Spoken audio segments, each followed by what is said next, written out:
Hey,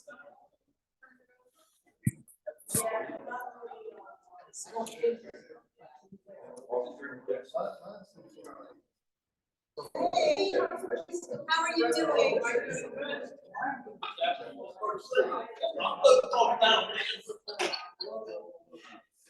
Hey, I'm just the Okie.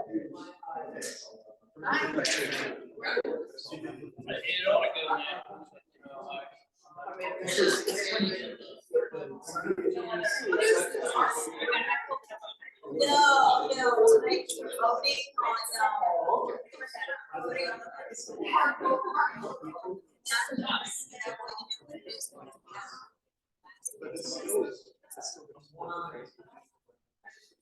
on some people, they had to use this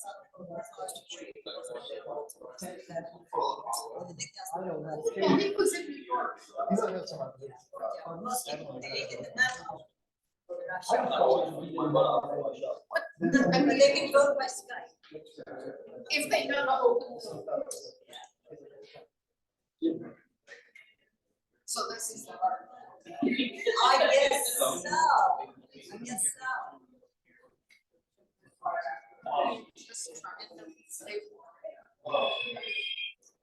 As we remember about a narrow Excluder.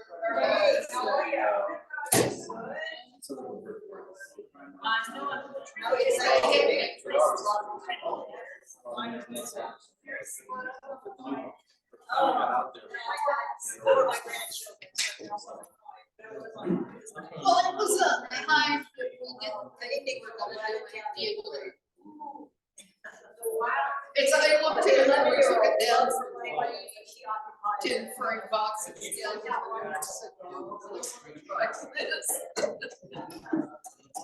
still have a light. Christmas ready? Yeah, it comes in.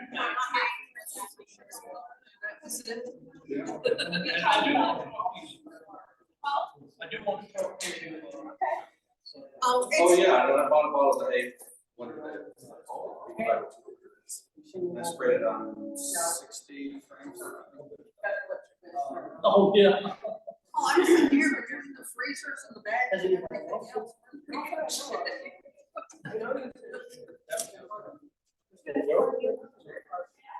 I mean, we're supposed to work together. Terry.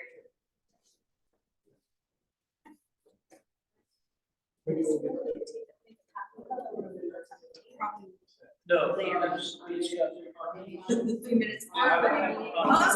Like they're waiting. Well, yeah, I got 2 minutes. I just sit here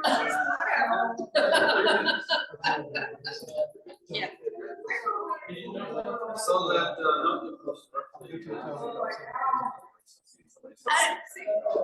Which yeah, I know there's lots of papers and but I'm taking the city is one of those areas, so area like this,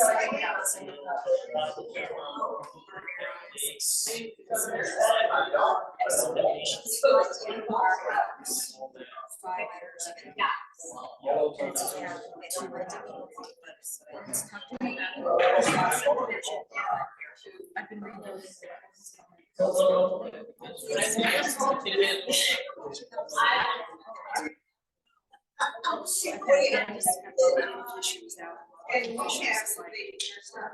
Call me after we have a really good meeting. See how this works.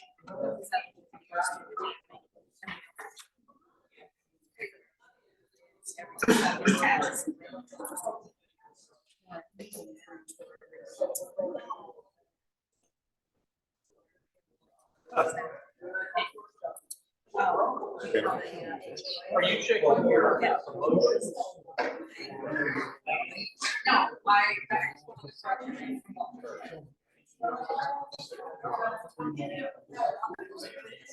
yeah.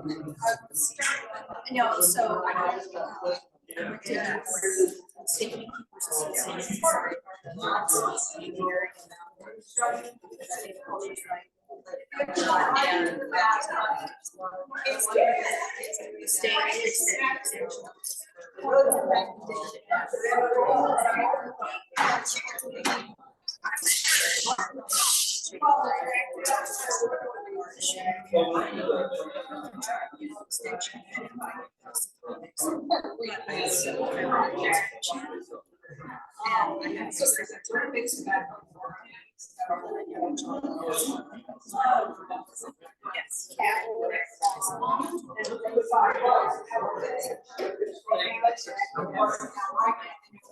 So there's some.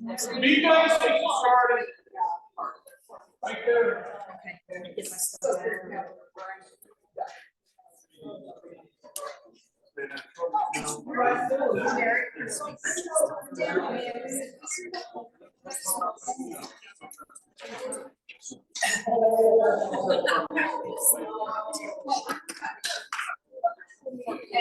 Well, because I'm starting with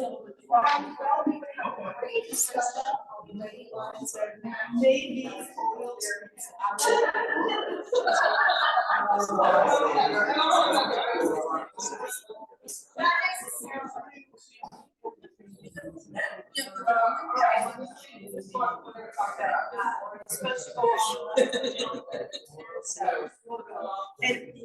And that's okay, I just gave him the job. And he gave, this is a tryout.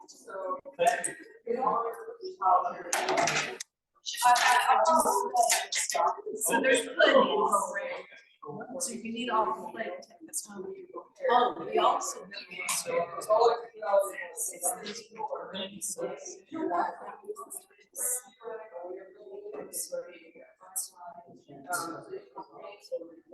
We didn't ask for any because he's paying us.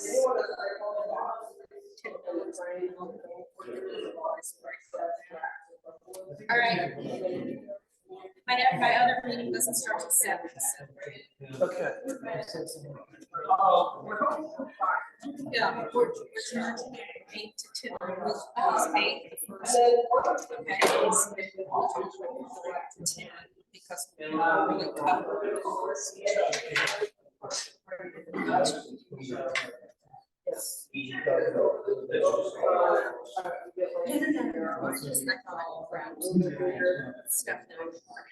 Well, luckily I'm a big enough store. Right, what is it right now? I think Fairview's got 40% stations. We don't keep it was cleaned out. Yes, sounds stupid. I was giving them all of that. We have a freezer that's dedicated to blueberries.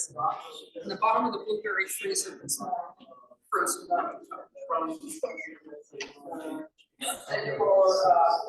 So when he found the frozen, he found another box.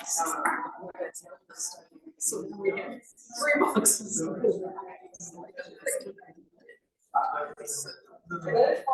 It's not got all the. Well, you know what, I take it back. Out in the bean. We're trying to keep the beans.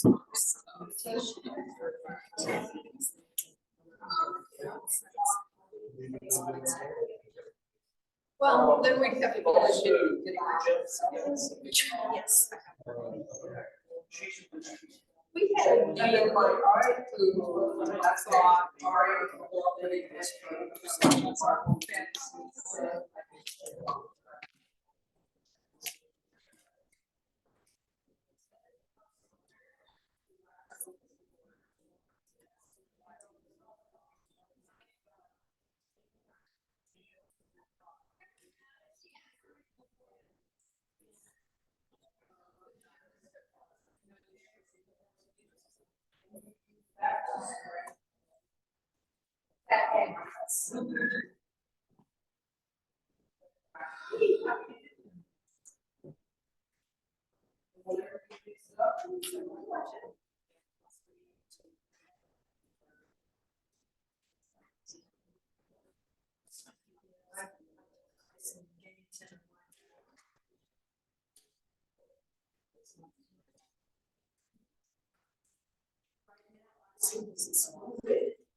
And then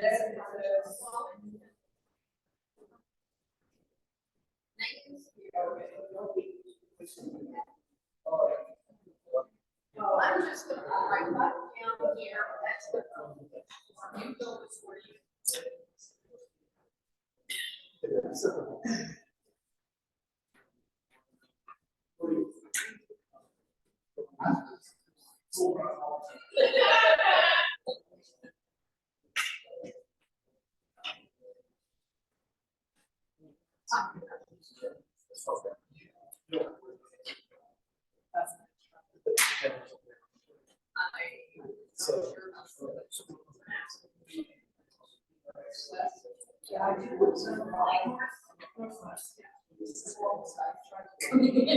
Pretty much, yeah.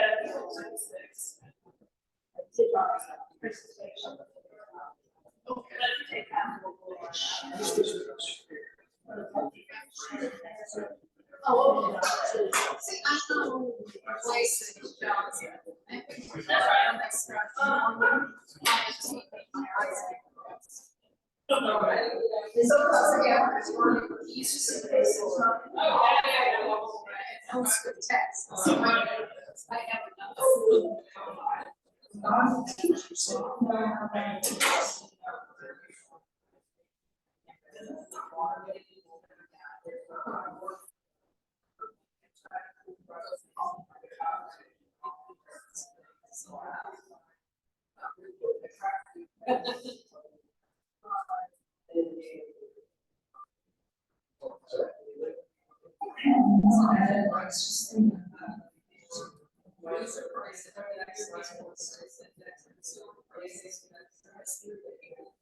well, yeah.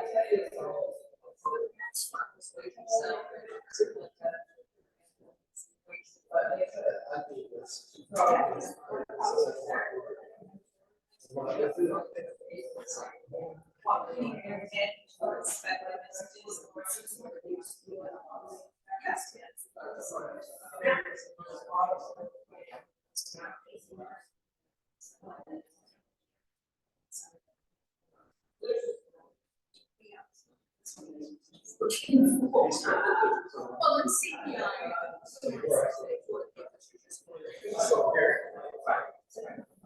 But producer. Like.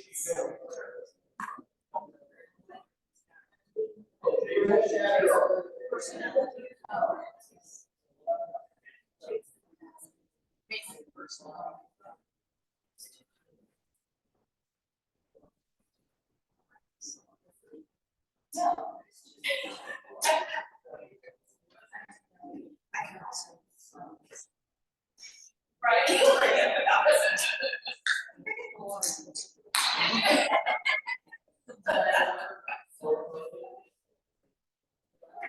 Oh, I'm sure.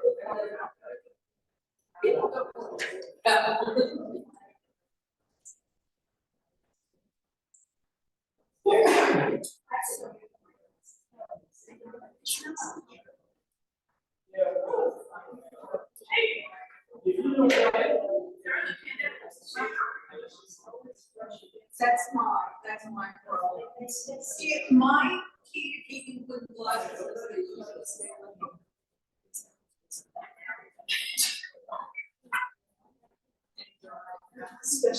that's why they're in the car.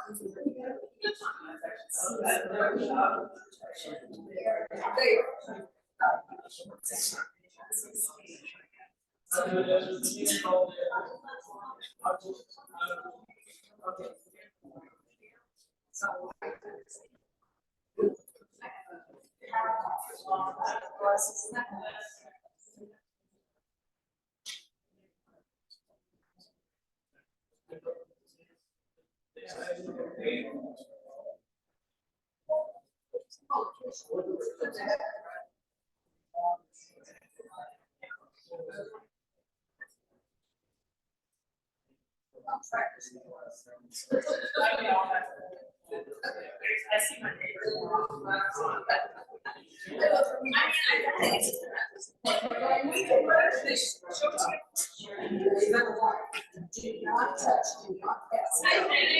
Yeah.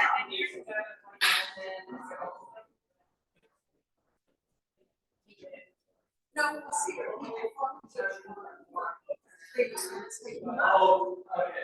So when they ask us for a phone number, it's the only phone number. You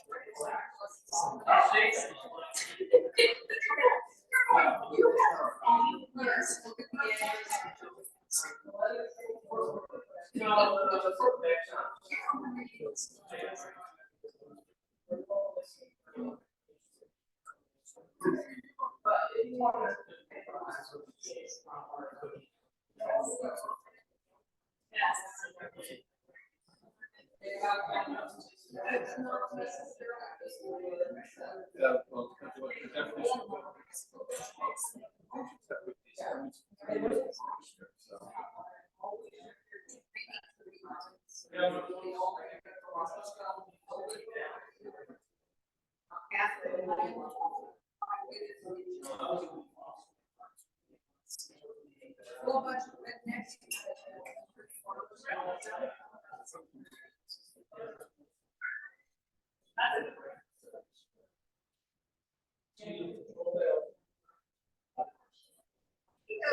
I can do so much with the ZPR.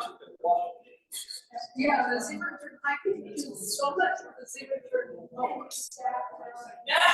I don't need rabbits. Right. No, we're not beyond that.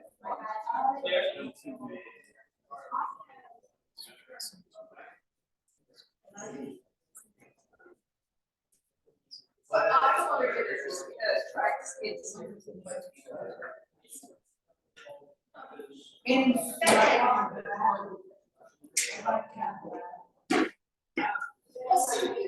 fact, we skip that step. We had the brown barrels that would be with the excavator. We found a baby excavator 63 years ago. And it's the largest one in the population name.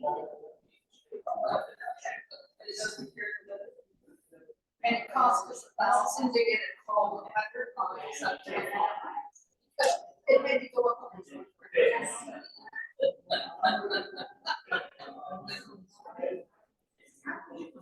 That's it.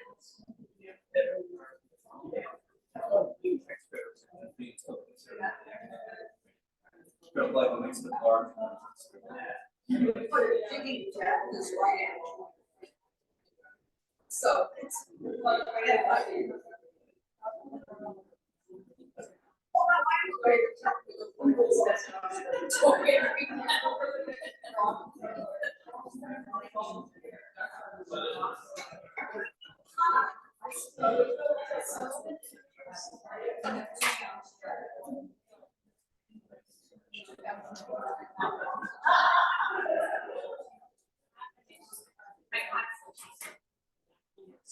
I think that's what he felt when he married my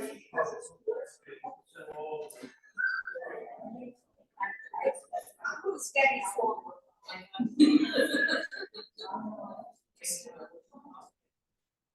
Who's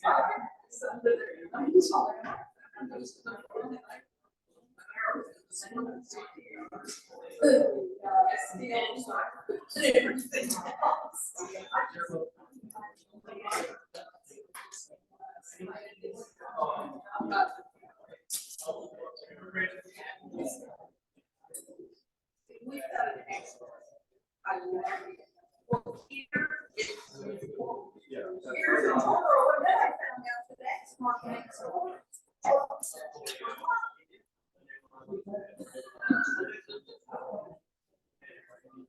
And the X-Mark is your commercial. Well, Yeah, there's no good question. the place I got it from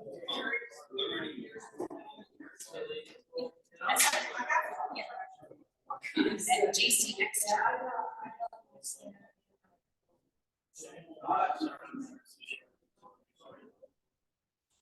And then it's capital S, capital Y, capital K.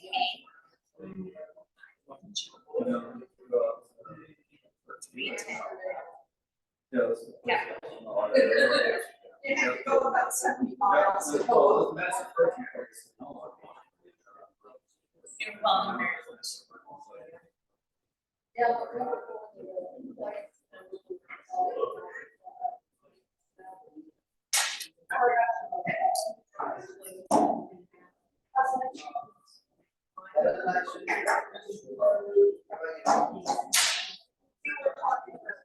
I got sick.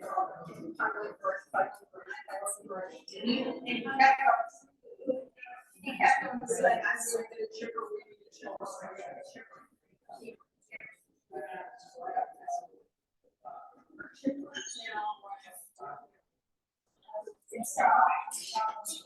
Well,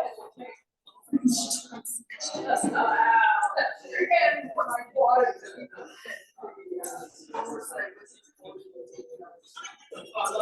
and they're going, you don't need this, is more than. No, it's not seeing driving in the snow, I'm just seeing it, it looks so beautiful. No, what they did.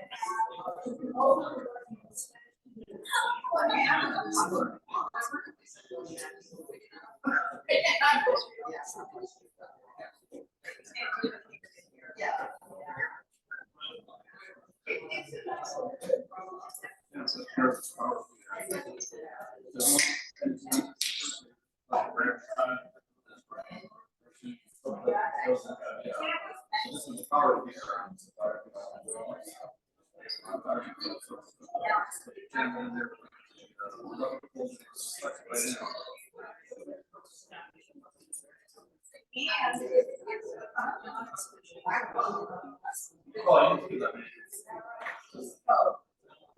It has the reverse one.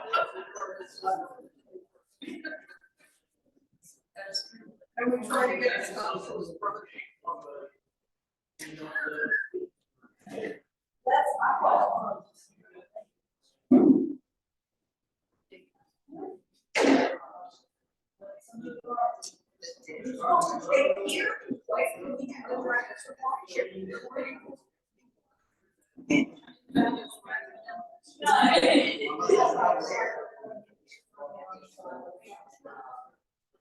Well, that was the when I bought it.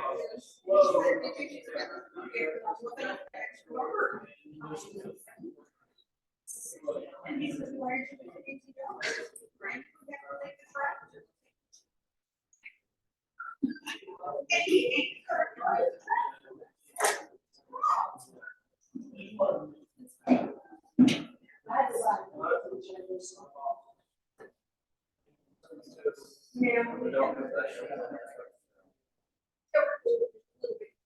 most places that are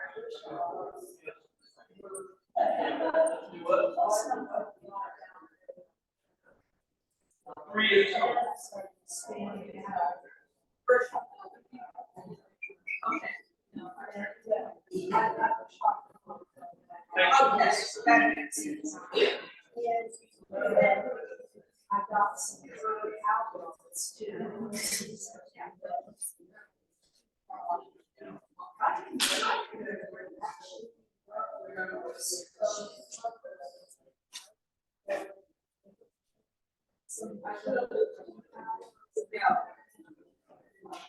I probably just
No.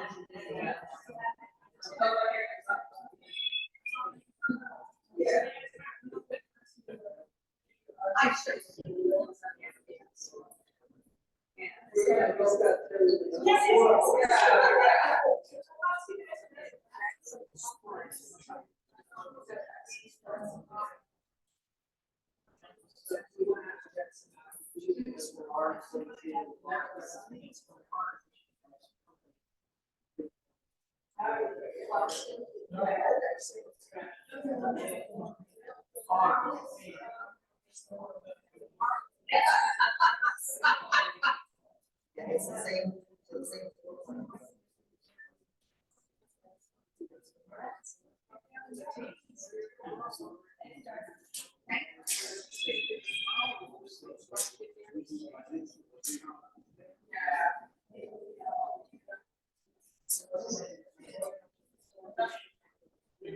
My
That's why so dog.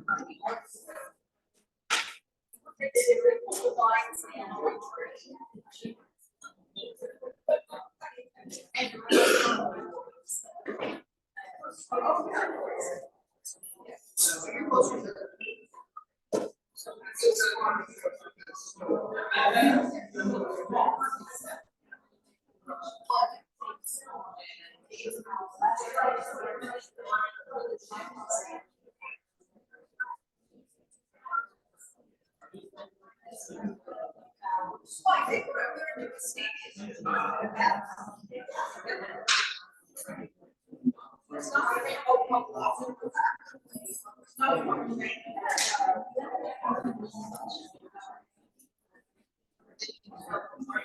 I think I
Bill, can you hear everything?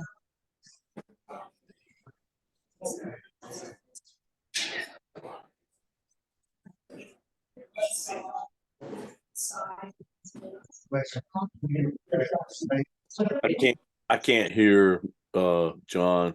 It's just real in the background.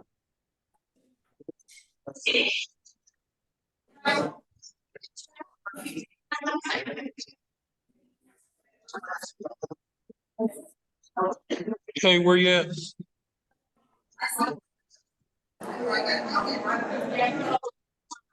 Oh, okay. Are you online? Okay. Can you make sure the Zoom's working all right, please? Okay. I'm going to start the meeting. Okay, thank you.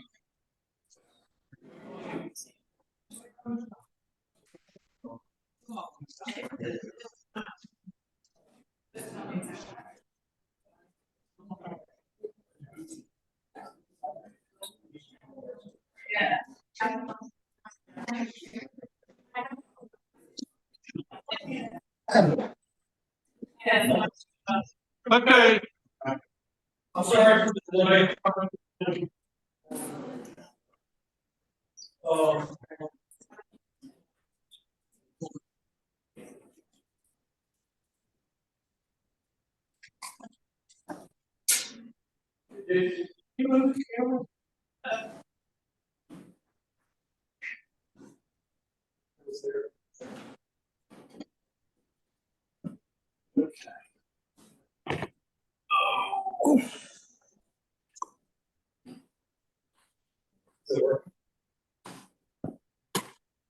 I don't know.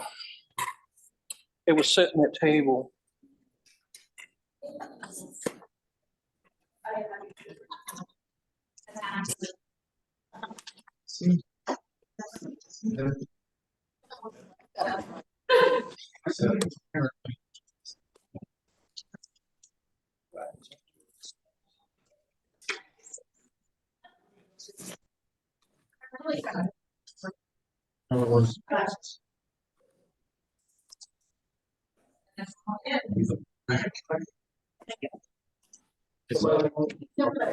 I'm sorry, I can't hear you. Yeah, Phil.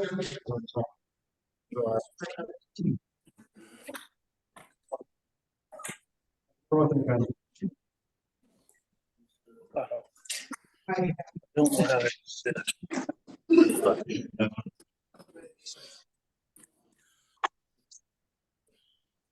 Let me go get her to come.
Okay, well, we need to both.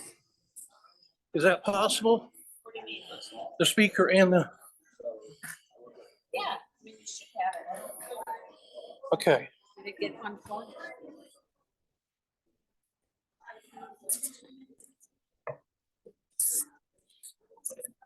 How do I pivot this? This one right here. We'll let it so you can. Okay. What is this? That's you logged in from another device, your polling station. How do I make that? Um, that's the camera here. Okay, that's And, what I want to see, is what they're seeing. Okay, well, that's down here. Do you want to see the whole? Do you want to see gallery view? Yeah. Zoom, switch to gallery view. Well, Okay, that's fine. all right. Okay, Is it, you want to just see it like that? that should be good. Okay. Okay. Sorry. Okay, let's get started. If we could say the Pledge of Allegiance, they stand.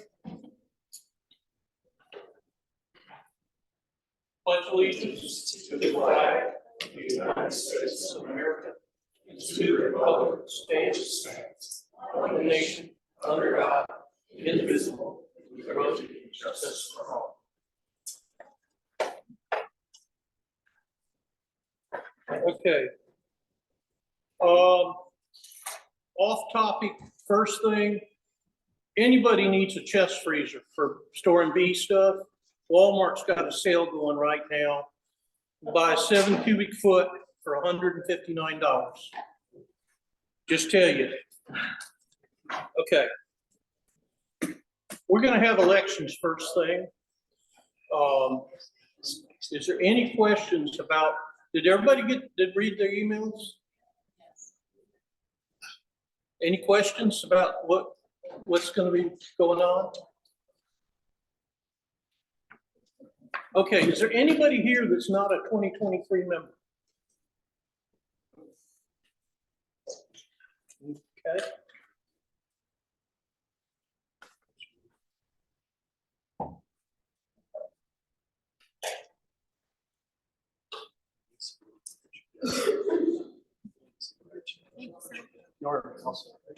Yes.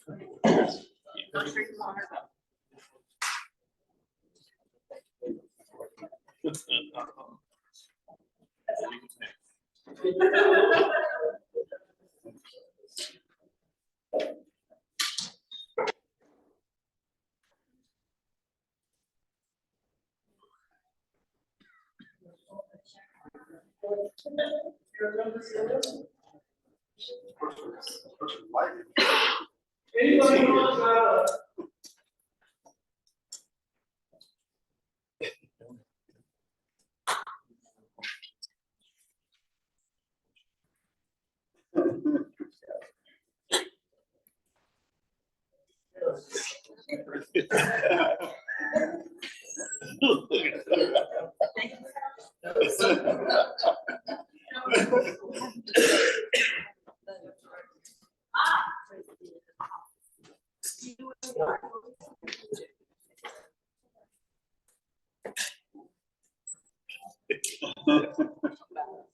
Oh.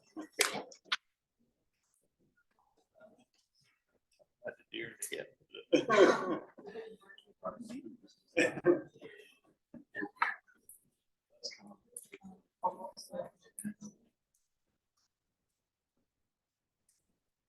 Oh, yeah.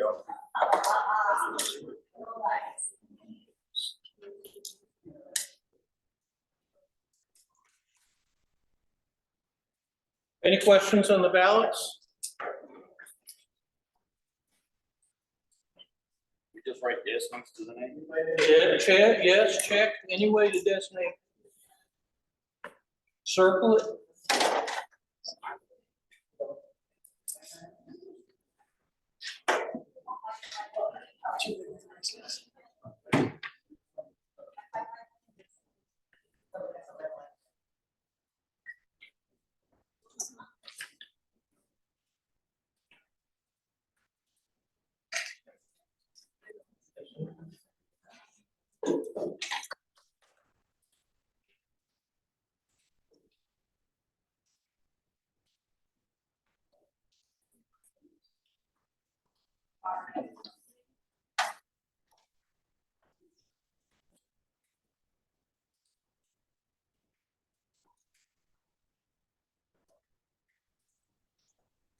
Phil, can you hear me?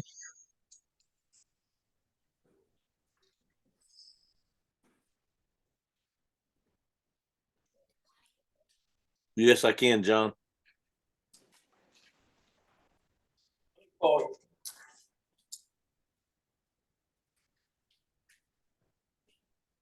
Oh, here we go.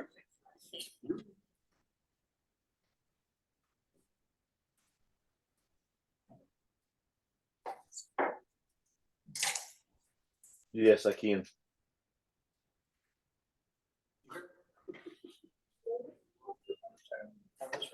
I can hear you, John. Okay. You want to vote? No, I mean, what's the vote on him? It's a slam dunk, isn't it? Yeah, you're right. I just want to ask. No, I appreciate it. It came up on my screen. It did. Okay. Thank you. I'm good so far. Well, Good so far. thank you. Thanks for doing that.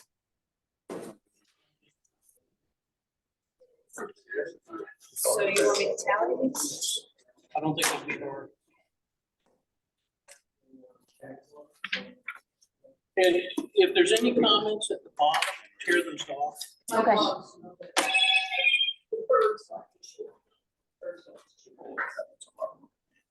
It is.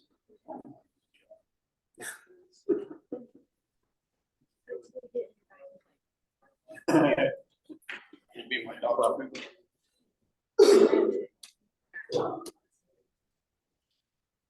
Do what? I was calling. No, I was calling Phil. Yeah, he didn't want to vote. He said it's a slam dunk. So, good. He's the only one on. Isn't he? Is there anybody else on? Okay. Okay, great. Okay. Thank you. Yeah.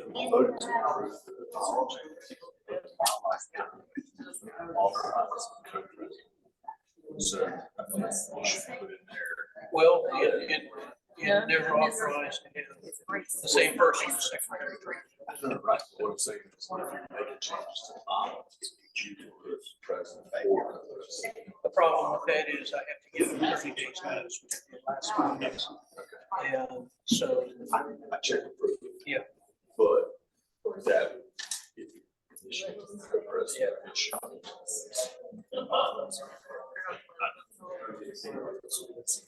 Yeah, I just, it was one of those things.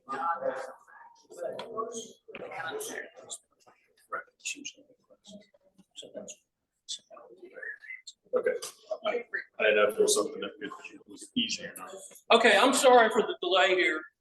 Okay, our speaker tonight is Betsey Spencer, and she's come and talked to us many times, always interesting presentation. And she's going to talk to us about Darwinian black bee bots.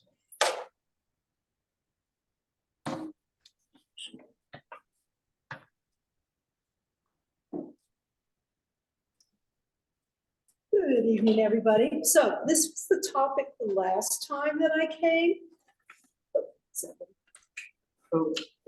How's that? Can you hear? Is it, push the button. Yeah. So this was the topic the last time. What tonight is, recap a little bit for those who were at the presentation last time, or a year ago. It's a pretty long time, you might have forgotten a lot. So we'll do a little recap and then a follow-up as to what has been going on with the project. So let's see if I can look that. So just to remind you how I got where I am right now, was I started out as a backyard beekeeper because my garden didn't get pollinated. And so I took the beginner bee course at Wake County, got a couple of hives, and in less than a year, I was raising queens at Jack Tapp's apiary, busy bee apiaries in Chapel Hill. So when he retired, I went back to teaching, but I had a sideline business going, selling queens and nukes. And so let me tell you a little bit about what my experience was. As a commercial beekeeper, I was using inseminated queens that we ordered from, oh gosh, what was the name of it? There was a breeding place in California, and we always got our bees there. They're closed now. We started out with Minnesota's, and when Marlo Spivak spun them off to some commercial beekeepers, we couldn't get inseminated queens anymore, we went with the BSH stock. I love that stock best. That we were real happy with that change. So I was grafting large numbers of queens daily and catching queens and doing a little bit of everything in the operation, helping around the store, building equipment, pollination.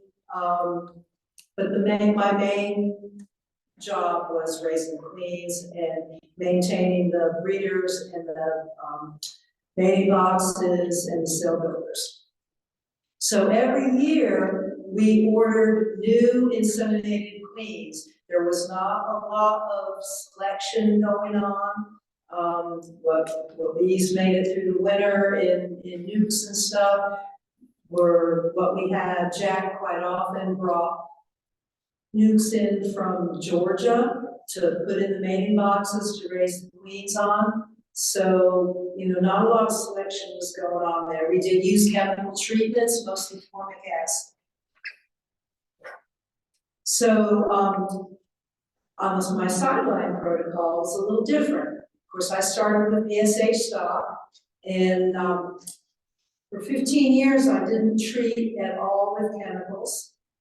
But I did treat with mechanical means, which was mostly break and brood. When you are raising queens and nukes, you have constant break and brood. So the nukes almost never had a problem. If they had any at all, it was like 1 or 2 mites. In fact, when Will came in to inspect me, I told him, I had written on the box which ones had how many mites, and there were some zeros there, and he said, oh, well, when he saw zeros, that made him a little suspicious. So I said, okay, Will, I'll tell you what, maybe I'm doing it wrong. Why don't you test some of these yourself and see what you get? And he got 0, 0, 0. So that, I'm convinced the break and brood, which bees get naturally if they swarm, or if you want to do Mic adjustment for food protein. Hi, Phil. Is that better? It sounds really loud to me. So check with him and see if that's better. So, of course, on sideline, I wasn't grafting as much as I did at Jack's because I was running a smaller operation. But I did do a lot of grafting for several other beekeepers that were raising nukes to sell. And so I would do a big graft for them, and they would come and get the cells before they were ripe. And then when they would put them in their nukes to hatch out there. So what I did over the course of 15 years was I didn't treat with chemicals. I did do drone trapping, and I did the same thing with worker brood. So every year I would evaluate stock, use my survivor stock as the beginning. I never bought bees. The only bees I ever bought were non-inseminated queens because I couldn't afford inseminated queens. Some of them were like around $700, and I just, that wasn't something I could really afford. So what I did was every couple of years, not every year, but every couple of years, I would bring in some new genetic stock, VSH stock that was open mated. But I would not use them in my program until I evaluated them. So what I would do is raise a few daughters off of them, and I would follow them and the daughters through one whole year. And then the following summer, if everything looked good and they looked like something I wanted in my program, then I would start grafting from them. So the daughters were something that I also needed to evaluate because a lot of times, I don't know if you're familiar, but the F1 generations can be really good, and then you go F2, F3, F4, and the quality starts to not be as good. So that was one reason why I did it that way. So queen rearing goals and protocols.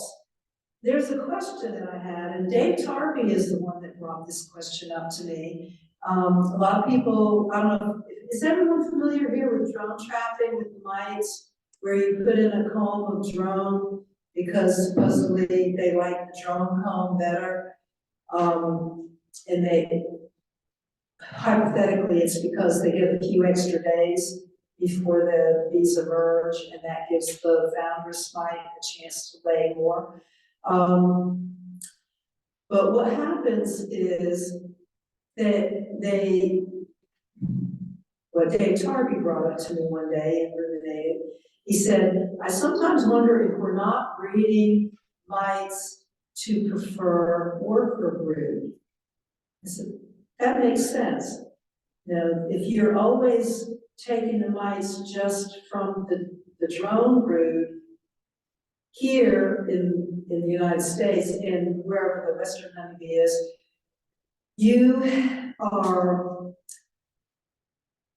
dealing with mites in the worker brood, and that is not what the mites originally came with. When they came with Apis ceranae and the mites coexist. The mites only go into the drone brood with Apis ceranae. But when the mite jumped host onto the Western honeybee, then they started using the worker brood as well. So what this protocol is about is negative selection as opposed to positive selection. And that really made me think that by doing the drone trapping, that we could possibly be using negative selection to create mites that really prefer worker brood. So that was something that, as I came across this protocol, made me start thinking about that. So I have Dave Tarby, of course, was a major influence in my directions. I stayed in close contact with him. I took his original queen rearing classes and stuff like that. Is everyone here familiar with Tom Seeley and his research in the Arnott Forest up in New York? You probably are. So Tom just retired, I think maybe last year, just recently anyway. And he has researched, the Arnott Forest is a university forest in New York, and they have a population of self-sustaining bees there that have made, it's not they don't have mites, but they have made their peace with the mites, they coexist. So this population is ongoing, and Tom has been studying them for the last 30 years. So the authors of this protocol, the Darwinian black bee box, the black box is just where you throw everything in together and mix it up and you don't know what's in there. But this is a black bee box because it's about bees. The authors of this protocol are trying to encourage people to follow their same processes. And so I just happened to be in a place where I could do that. So then just general observations. By being a queen breeder at a commercial operation, I got a chance to really be into bees, see lots and lots, hundreds of hives. I would be in more than 50 hives every day. So just by observation, I learned a lot.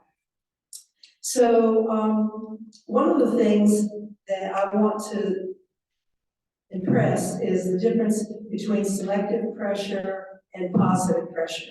For 15 years, I did positive pressure, selective pressure.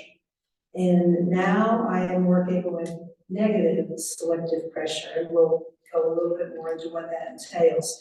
So because I have a unique set of circumstances, I'm able to do this. I'm not a commercial beekeeper anymore. I don't pay my bills with the bees, so I can afford to kill bees.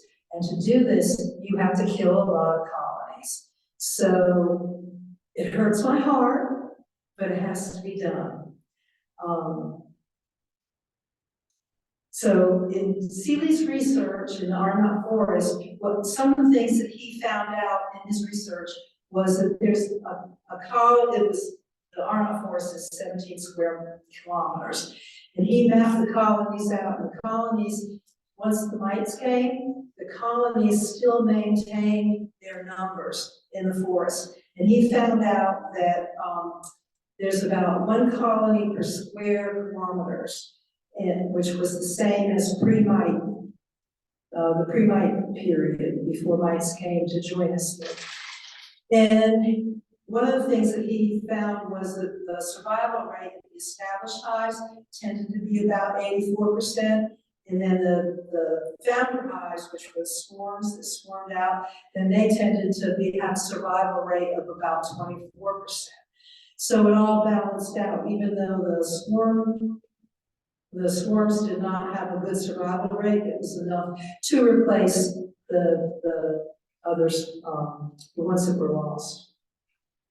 So one of the things that he found that most of the loss of foundation colonies was due to starvation, and that's what I'm finding in mine. But I'm using a little bit more brutal process than what is promoted in this protocol. I'll tell you a little bit about that. So there's 2 different kinds of diversity: genetic diversity and functional diversity. Genetic diversity is what I was practicing as a bee breeder and what most bee breeders practice. You want to bring in new genetics so that you don't get these bottlenecks. That's the hypothesis.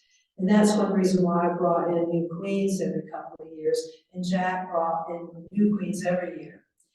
Then you have functional diversity, and that is the kind of diversity that is promoting survival of that particular species.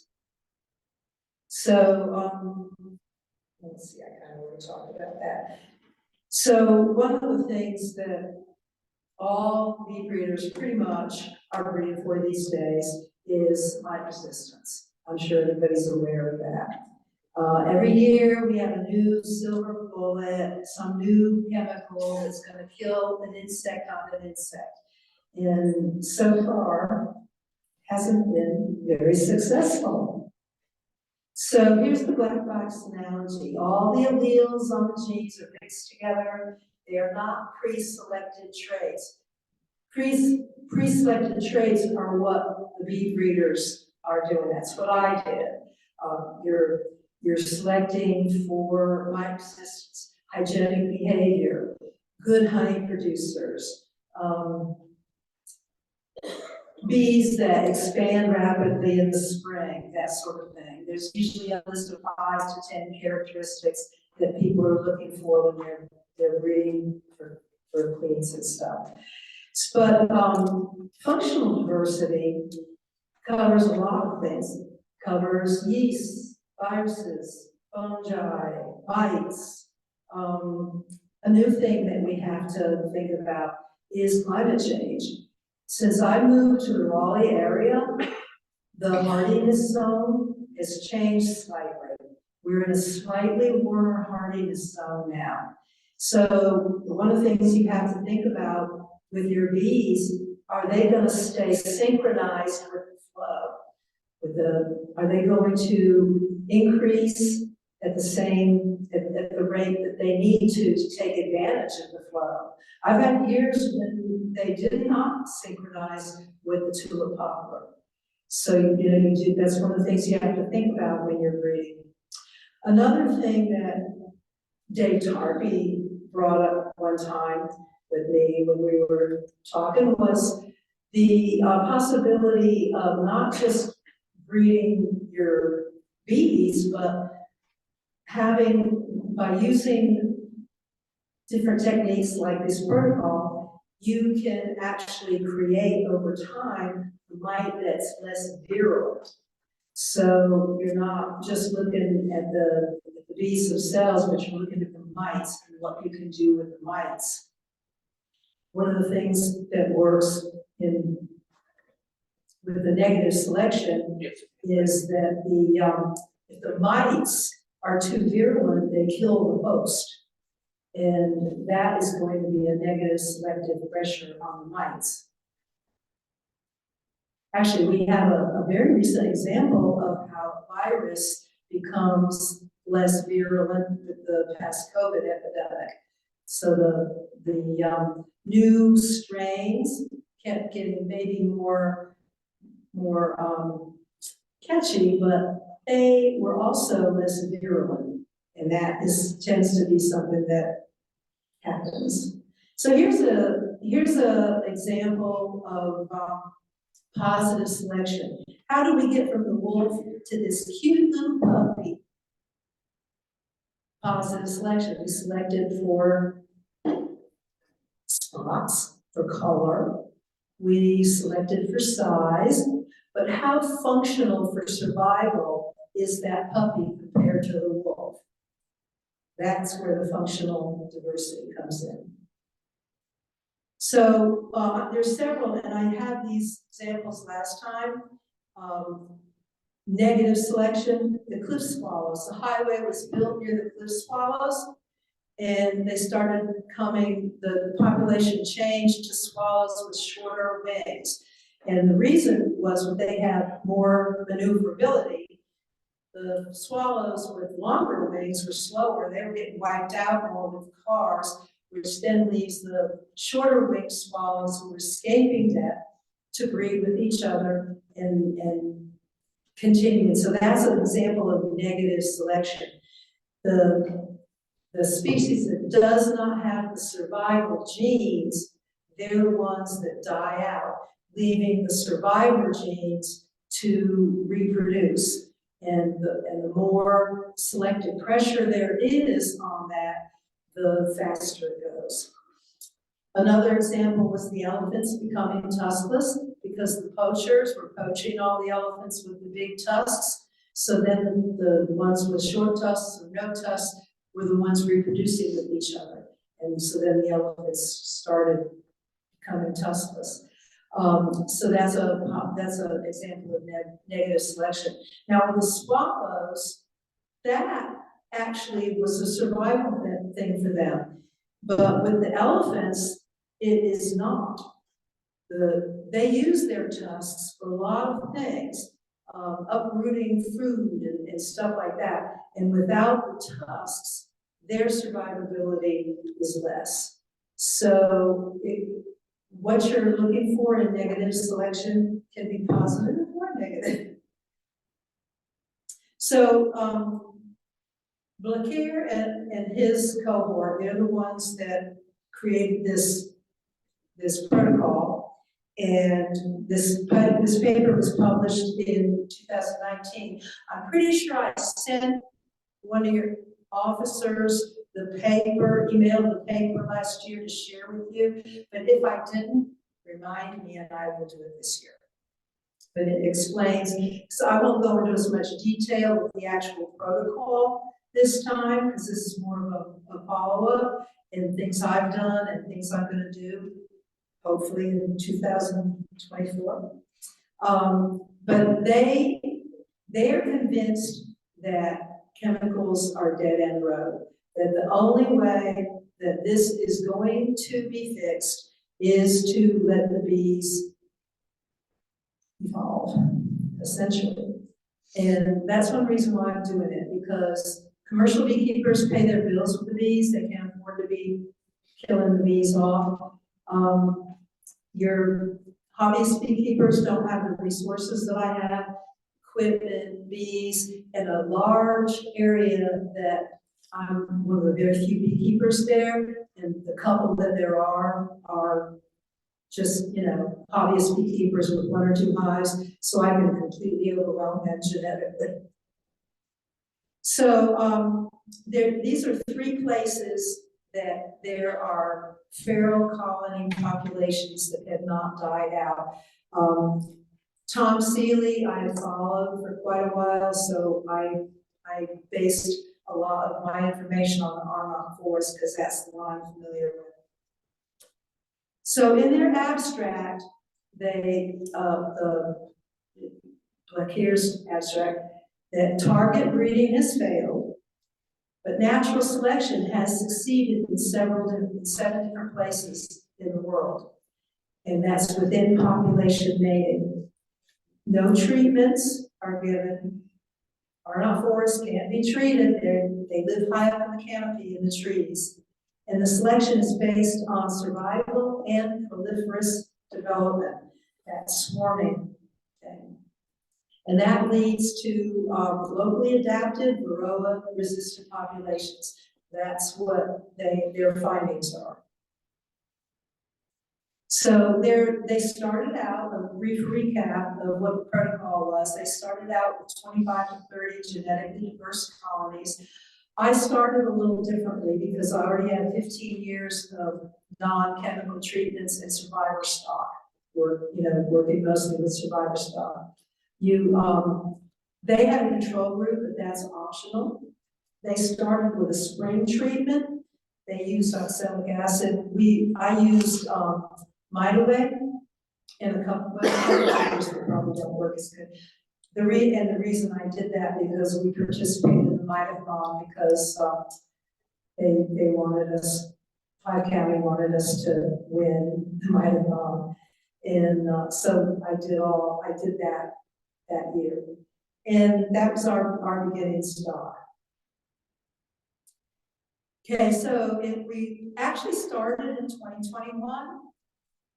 We didn't really get into the swing of things very well because you know how you have a list of things to do every day and it's always more than what you can get done. So we had a lot of preparation to do. We were lining up yards. We have like 17 locations in a 6 mile by 6 mile area. So we were building equipment, cannibalizing equipment, repairing equipment, bush hogging yards where we were able to set up, scrounging pallets, building hive stands, making increases, raising daughters of some newly added stock, and I'll get back to that newly added stock. That was a mistake, I think. But my partner was hot to try some of these bee breeders that she was seeing online and everything, and their fancy named queens and all. So she brought in from 3 different breeders all this wonderful stock. So we had like 30 queens from them, and they were just a bust. That's all. They were just a bust. That's the only way to put it. So I think that I kind of hurt our beginning program that way by having those genes in the yard. So that's one thing I regret doing. And we were just really, we should have been getting all geared up with all this in the spring. We were actually doing it in the fall. So the Mitothon was in the fall. That's when we did our mite counts and our treatment. So this is how we kept our mite counts in a spreadsheet. And with my survivor stock, my counts were quite low. And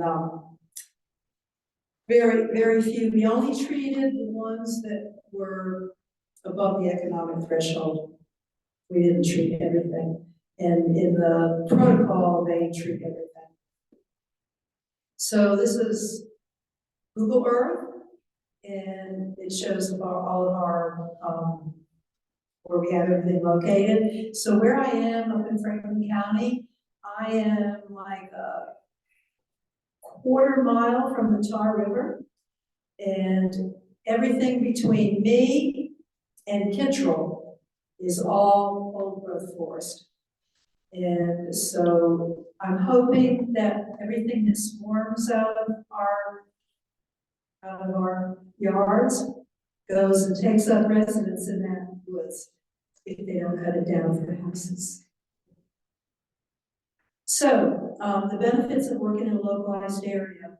This means you don't want to be like where you've got next door, you've got a commercial beekeeper with 100 hives, or you're in a subdivision where lots and lots of people have had bees. I'm somewhat isolated, and there are not a lot of beekeepers near me. So one of the reasons why you want a local area too is you want your bees to adapt to that area. I know y'all have probably heard Dave Tarby talk about locally adapted bees. He's really big on that, and that was like the whole impetus for his queen rearing projects in classes, was to try to encourage people to grow locally their own queens. So the reasons why you want to forage seasonally, if I order queens from New York, there, or California, or Hawaii, God forbid, those queens are not adapted to our local flow, the timing of our flow, the different floral sources that are out there. And I really feel like this, that this locality thing is really, really important. So hopefully, if swarms keep happening, that it actually will create a new feral population out there. Because just like us, feral populations have declined to almost non-existent. And so if we don't do something, we might lose bees. Of course, they've got bee robots now, so it'll all be good, right? They won't be as much fun to me though. So one of the things I mentioned earlier was maybe moving the varroa towards becoming more naturalized with our Western honeybee, like they are with Apis ceranae. And it looks like they're already well into, we're doing a lot of their reproducing in the worker drone. So that's one of the things we have to keep in mind. That's just a picture. I don't know if you remember last time. That's the protocol. That is in the how to do this, and this picture is in the paper that if y'all are interested, I can make available to you. Probably though, if you Googled the Darwinian black bee box, you probably might find it online. But if you want, I could send it to you. So essentially, you're starting in the spring. You have an indicator frame in the room. That means all that is put an empty frame in the hive that you're going to be splitting with no foundation. And if they draw that out as to drone comb, that's a very good indication of having a prolific hive. So then the splits, again, you're using the splits and seeing if they raise queens, and they say 4 daughter nymphs, but of course you don't always have a hive that you can split 4 ways. So what Terry, my partner, and I did was we just played it by ear. How many can this be split into? How many can that one be split into? And we did a lot of things on our own that stay true to the process, but work into our needs a little bit easier. Okay, so protocol for them is split and treat in spring. Survivors that show good growth and production with drones will be the parent colonies for next spring. You want a remote area, which I have, because of how bees mate, it doesn't have to be a huge area. So the protocol, no treatment. We did no treatment at all, not even mechanical treatment. We just are swarming, and our splits in the spring were all of the break and brood that anybody got for our bees. But that allows for some negative selection pressures.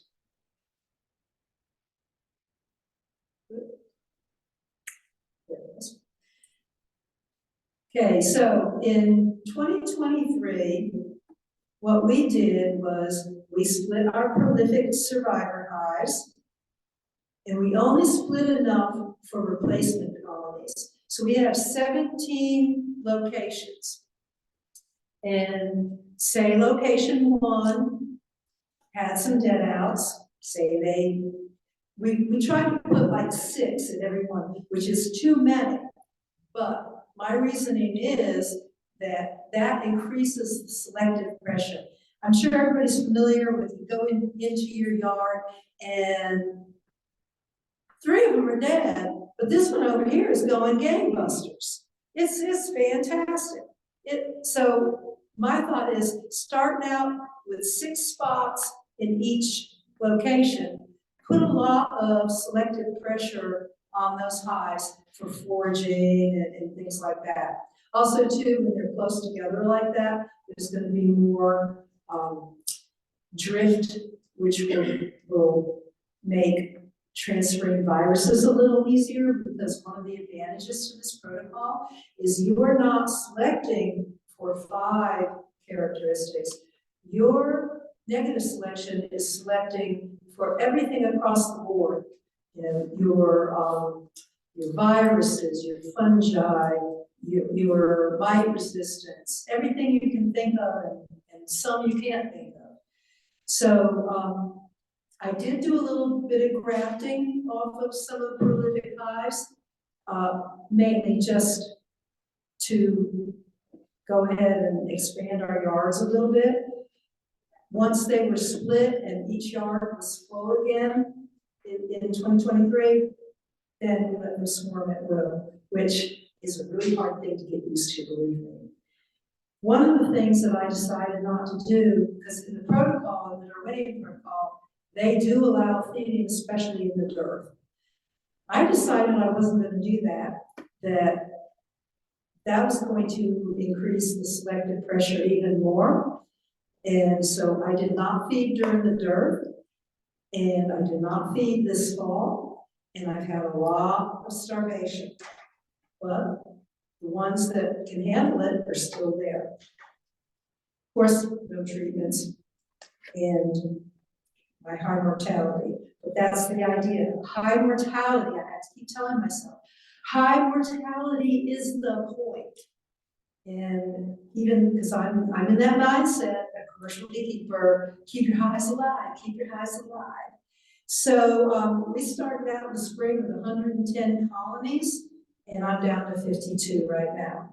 So that tells you what kind of losses I had. Most of the losses were the dirt and after the dirt, especially once the cold hit. And I have not been really good about taking care of the bees. I broke my wrist in July, and so I was in a cast for a while, and then it took a while before I could even pick anything up with this hand, so I wasn't really popping tops on beehives. But I did a few mite counts, spot mite counts in different yards, and they were ranging anywhere from 3 mites to 50 mites. So we'll see who's alive in the spring. So my plans for 2024, because we are not using chemical treatments, and I did not feed sugar and don't plan on feeding sugar, Whatever they have left before the flow is truly surplus honey. And if there is surplus honey, we will harvest it, but right before the flow. And that means they'll have more new honey coming in. So I'm hoping this year to do less splitting and more swarming. I might not, I haven't decided yet if I'm going to fill all those spots in every yard. I might cut it back to 3 or 4, we'll see. Another thing I want to do is install more swarm boxes. The gentlemen that are doing the Darwinian protocol, they're using Tom Seeley's swarm boxes, and they're going to put them up because they said that one of the biggest factors in feral colonies not surviving is the lack of habitat. And I see that around me. They're cutting down every tree in the world. And then when they plant them back, they're planting pine, pine forests that they're not even going to let get to 25 years, and they'll be harvesting them again. So wherever there's old growth, where you might have hollows and trees, that's disappearing. So if you have a patch of that, that's a good thing. Right now, I have a pretty good patch of that in that area along the Tar River. So I'm hoping that it doesn't get cut down before I die. So this is a 4 to 10 year project, so I might not see the end of it. I'm approaching 71 very rapidly. So I'm thinking that if I let the numbers go down a little bit in each location, that will bring them more into equilibrium. It still won't be like what Tom Seeley has in the Armonk Forest with like 1 colony per square kilometer. But it'll be maybe a little bit more, because I have seen them in houses and stuff, 2 colonies in 1 house. They do that. And probably they threw up a swarm, and the swarm just went downstairs and set up shop there. So anyway, maybe a more natural population density. One of the things that I found, and the reason I want to put out some more swarm boxes, is some of my most prolific hives have been swarms that took up an empty stacked equipment. I have one right now that is just amazing, and it swarmed into a stack of like 6 10-frame deeps, and it filled that thing up. And that's the queen, one of the queens I grafted from last year, and her daughters so far are doing really well. So another person that is doing a similar thing, maybe not the exact protocol, is Randy Oliver. Everybody familiar with Randy Oliver? Okay, so he's a commercial beekeeper in California. I don't know, I would like to contact him. I know Phil's in contact with him, ordering queens. And I would like to contact him and ask him if he is still working on this project, because I'm not up to date on what he's doing. And then this Dutch commercial beekeeping company is doing it too. So if you live in a neighborhood with other beekeepers, it's something you could do, actually. And Tom, if you're interested, Tom Seeley has a protocol that the hobbyist beekeeper can use that will use the same principles as this. So if you're interested in trying something like that, I recommend getting on YouTube, and because it is a YouTube video that he does his protocol in, and see if you can get your friends in the neighborhood together to do it.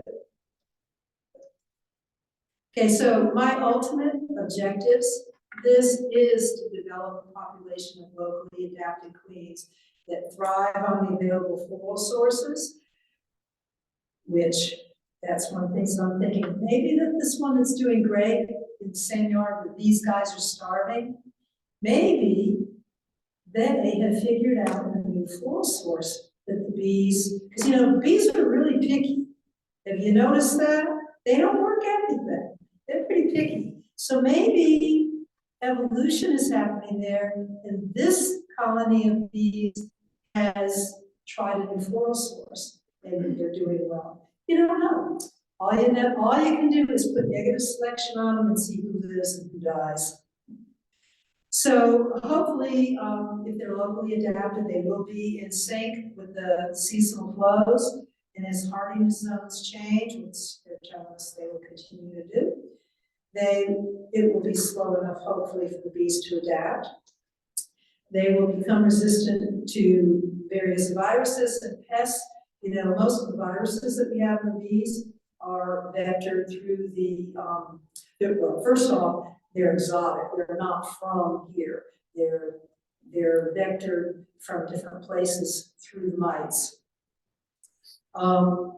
So what we want is a sustainable population that will not need chemicals. And what I would like to have in the end is a place where if people want to bring their virgin queens and a nuke and set them out and let them mate there and then take them home, I would like to have that available to people. And the big thing is I wanted to demonstrate proof of concept. So I really feel like this is the only thing in the long run that will provide us with a sustainable population of bees, unless some miracle happens with chemicals. But it's always going to be difficult to kill an insect on an insect. I just don't see any other way around it. And most of our chemical treatments are very harsh on the bees. It's kind of like cancer. If you survive the chemo, you might live. So that's all I have updated on that right now. And maybe next year I can come back and give you some more good news. Are there any questions? If you're doing your four-way splits, what size boxes are you splitting into? Right now, I have a mix of boxes. The question was, what kind of boxes am I putting them into? So I have a lot of 5-frame nukes because of raising queens. That's how I raised my queens, was in 5-frame nukes. I would never recommend, unless you're like queens, I would never recommend any mated boxes, unless you're on one. Thing about 5-frame nukes is they're self-sustaining, and when you're done with them at the end of the season, you leave the last queen on them and feed them, and they will come through the winter. Some of my best colonies came through as 5-frame nukes.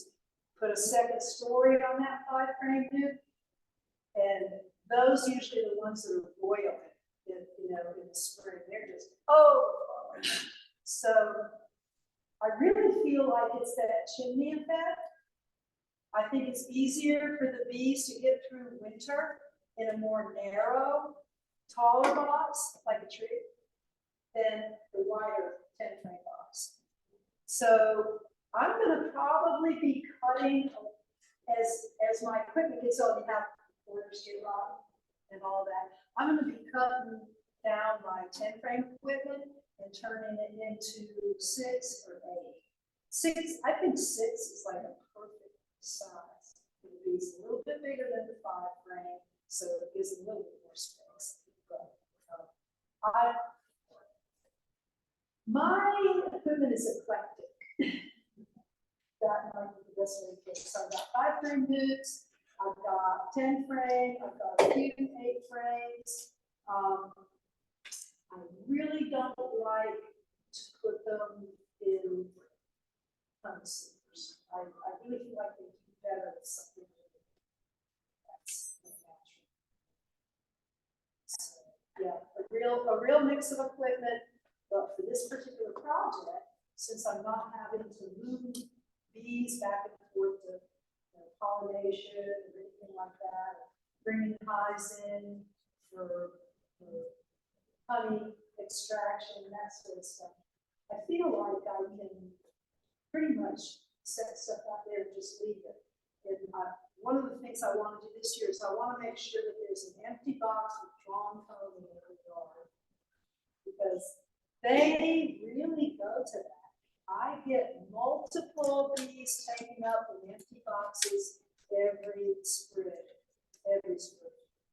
And so I'm thinking, let me just go ahead, I'll put an empty box in every yard, and maybe, you know, if I can, along the Tar River, I wanna go ahead and put some swarm boxes higher in the tree. But not swarm boxes that I'm gonna collect, swarm boxes that I can stay there and be at home. Any other questions? Yes, Betsey. I got a question concerning the feral hives versus our 10 frame or 8 frame hives. You looked into it when you're talking about the news. But how often do the feral hives survive because they're a much smaller group of bees and they swarm frequently? Well, I don't know, well, in Tom Seeley's research, what he found was that 84% of the original hives made it through. And of course, they're going to swarm faster now, because we don't let them get them. His estimate is that the normal size cavity of bees like is about the same volume as 110 frame and 160. So, of course, that's when you think about your own house. That's probably going to swarm multiple times in some. Later kids will survive it. Try to build it to have that swarm. That's why they were 24% of them, 27% of them make it through the winter. And that's what Tom Seeley says. It's due to starvation. They haven't had enough time to build colony, build up their wax, build up their stores, and so they're going into the winter with slim pickings. Although you can never count them out. One of the best queens I've ever had. She lasted 5 years. She was amazing. I didn't bother to check on her because I thought she just, I thought it would be a dead colony. It was a split, a summer split that I took to a friend up in town for a garden, and it just wasn't doing much. They didn't pull the wax, or they don't pull the middle, and they didn't completely pull out the whole frame. And so, you know, in some way, you want to go feed them or anything. I figured they were dead.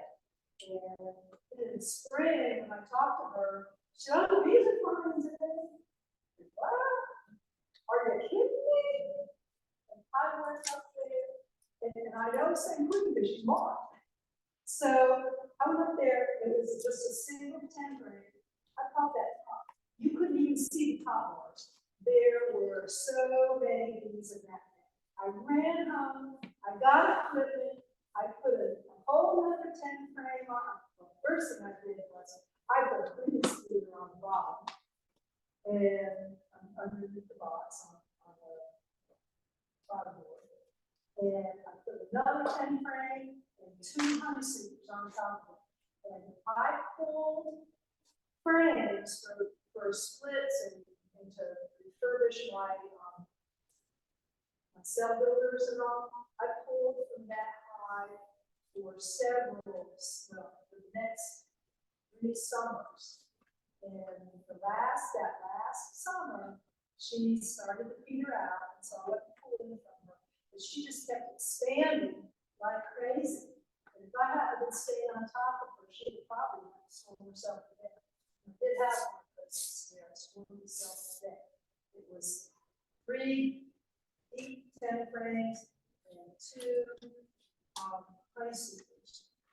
And I saw the swarm go off, but I couldn't reach it. It was like 30 feet behind her. I tried to cut down a tree next to it. But I just couldn't do it. So anyway, that one, I went in it later. It had 17 emerged queen cells.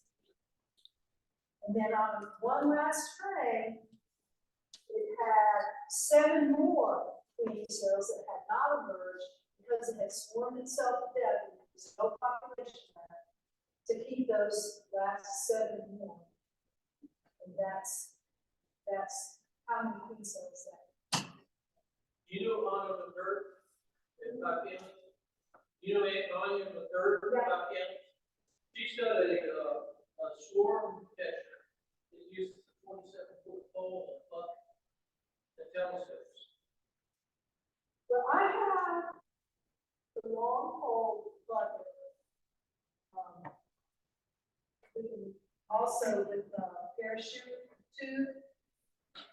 Have y'all seen that? Okay, and that really is that much better than just a bucket. I was always spilling these out of it. But yeah, the catching swarms, and I've got to get over catching swarms. That's one of the things I need to get over. The swarm.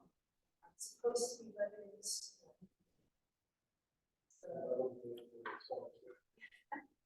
Well, yeah, right now I'm kind of trying to take that swarm and put it in a box out in my yards, but there's going to come a time. See, and this works really well for me for retirement. You know, it's a lot of work in these things, right? Very time intensive, and I don't have time to go to Iceland and ride horses and stuff like that. So this is really working into the retirement. It's you know, I don't have to do a lot of go-in highs every day. Don't have to be moving a lot of equipment, and that's one thing. And I hate pharmacy. Well, to realize so we're going to change that, but we are going to hopefully be able to find some good things sometimes. And in Tom Sears' protocol, we do he and actually the Darwinian protocol too. Both of them allow for harvesting honey. So still on harvest time. But the way I look at it, if I got a tree, and if I don't feed sugar water, that's real honey in the spring. Whatever's left, it's real honey, it's not adulterated, and it's truly surplus. And these need space for new honey. And so that's what we're going to do. We're going to continue harvesting honey in the spring, just for the fun.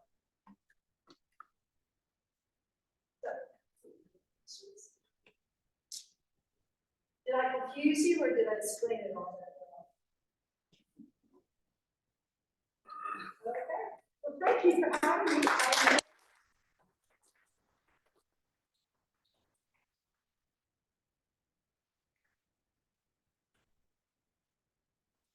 Good night, Phil.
If anybody thinks of questions that they have later on, just email me. I'm always happy to talk, please.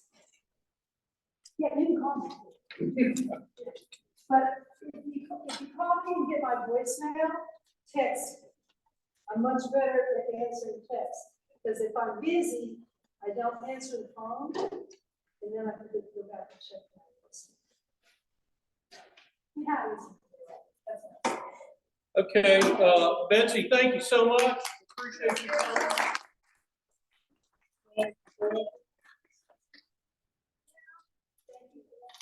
Well, actually, we've done most everything we need to do with elections, so. Election results, everything passed. So the, Donna will be a director next year. Al and I will be co-presidents. Al will do the front end, I'll do the back end. I'll be behind the scenes. Daniel will be vice president.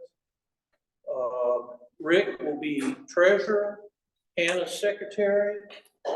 And the other announcement is, you probably don't know this, but Ron is no longer apiary manager. He resigned, and Hannah and Rick and Bill are now the apiary manager. They're sharing it jointly. So that's a good thing, because it's going to spread the load out on that job amongst different members.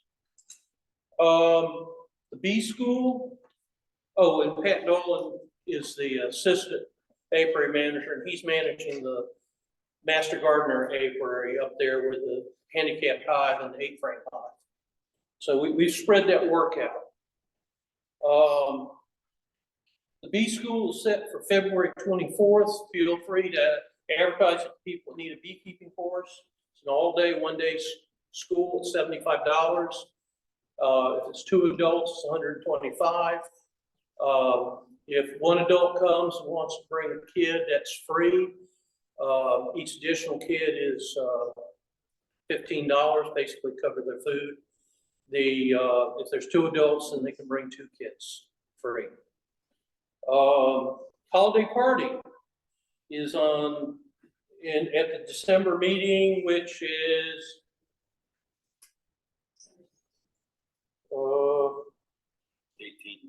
18th. 18th.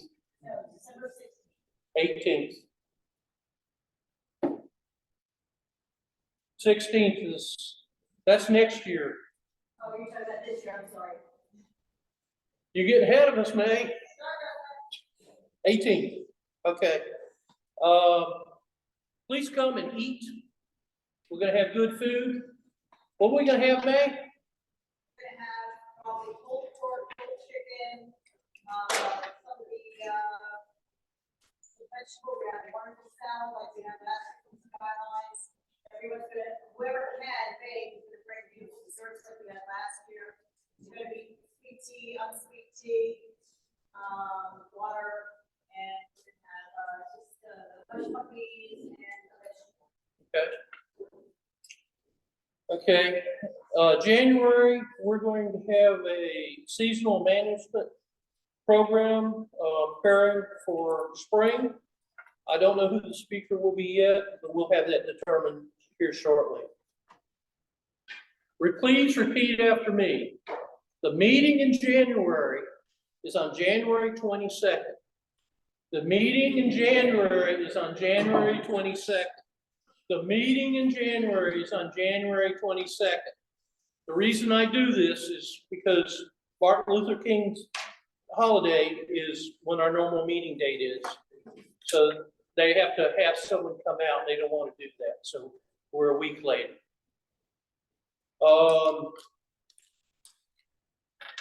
We now have 2 hive measuring tools where all you do is hook this in the handle, pick up on it, and you can measure the weight of your hive. Just whatever it reads, you double it. I'm going to pass it around so people can look at it. Yeah. Well, that one ain't working. You got to pull the paper off the battery. Oh, come on now. It's like a luggage. Huh? It's like a luggage. Probably is.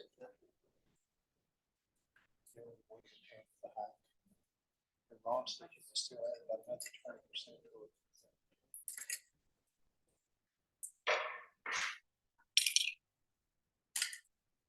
Well, I broke it.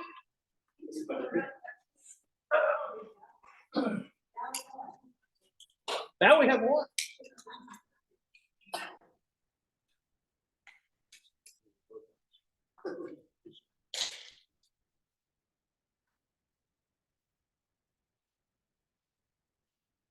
Pass it around. But you can check that out at the front desk here. We'll have two of them. Beekeepers Corner. Anybody got any questions? Beekeeping questions? Hannah, Is the holiday party at the same time as the meeting normally would be? 6:30, yes it is. Okay. Be here or be square. So spring's 2 months away. Did you know that? Because that's when the red maples start blooming. That's when the bees want to start doing things. When that food comes on. Doesn't mean they can get it. It may be cold. But if it's not cold, then we can expect an early spring, like last year. Because we didn't have a winter last year, did we? This past January, February.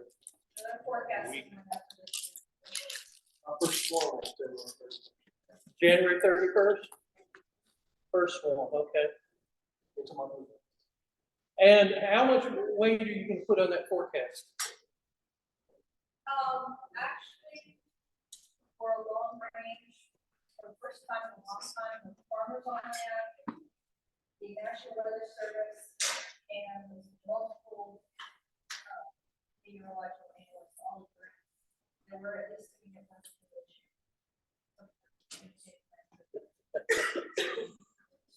Al, no, not that deep. It'll melt in 2 days. We don't get it, you sell here, but I'll take the powder from the ice any day. Yeah. Okay, questions? I know Roger's got a question, don't you? I do have a question. Okay. No. So we were I was just thinking about it while we were discussing it. So I should have asked you why the presentation did. If I try to build a new, like, it's talking about, do I insulate? Or are they fine without insulation? They're fine without installation. Al, tell them how you run some of your hives.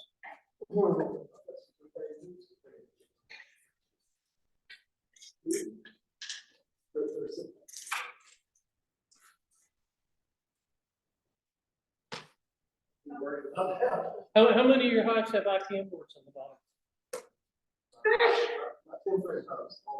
All none of them have a board. That's what I was figuring. Those are not better. So, you know, the thing about closing up hives real tight, I think is a mistake. I think they need to breathe some to get rid of the moisture. I know I was doing oxalic acid treatments last week, and it was amazing how much gas came out between the boxes. You think they're propolized really well, but they're not.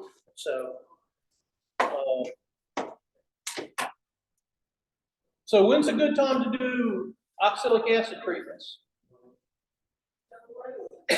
Huh? When is that? Yeah. Yep. Yep, so, you know, we have a vaporizer here. Check it out, battery, respirator.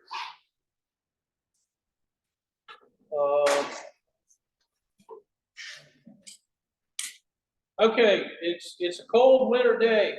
Can you do a mic check in your hive?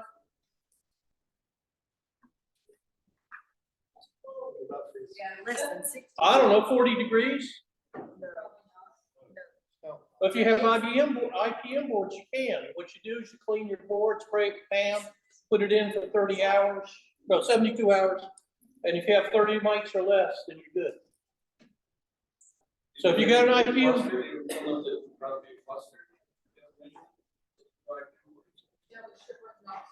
well, they're gonna move.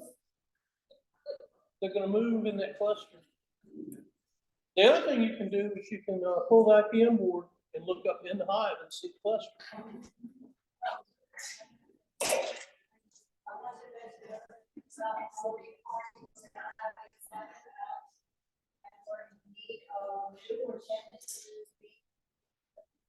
Everybody hear that? We're gonna have a silent auction at the holiday party, and we need new or gently used equipment that we can auction off for the club.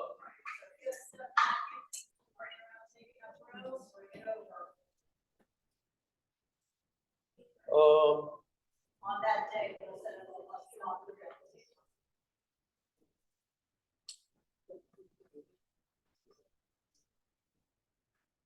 Okay, what temperature should you not go in hives at? 60. Below 60. If you got a problem though, you got dead bees or something, go in. Figure out what's going on. Just go in fast.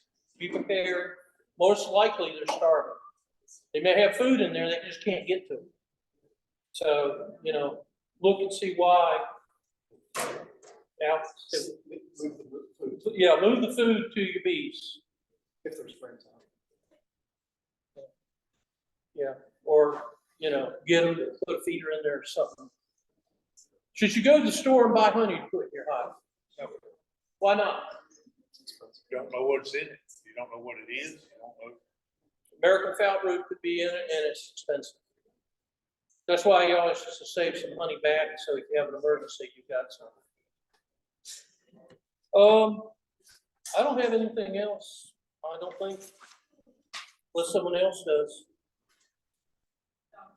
Yeah. Yep. Sure.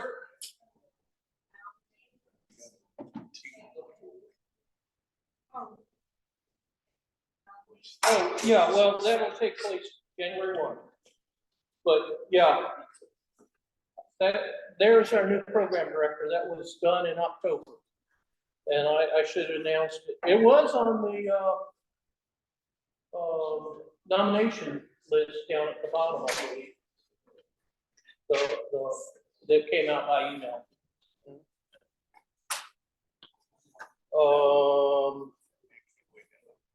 What else I forget? Y'all keep it straight. I've been sort of bamboozled the night with that thing. So, well, that's it. We're done.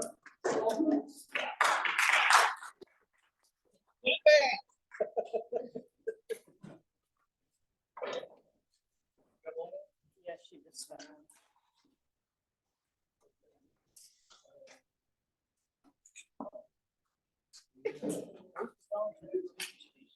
That's interesting, right? Huh? We're gonna leave all the chairs just where they are. We got no place to put them because they haven't delivered the new folders. You sure did. Good job.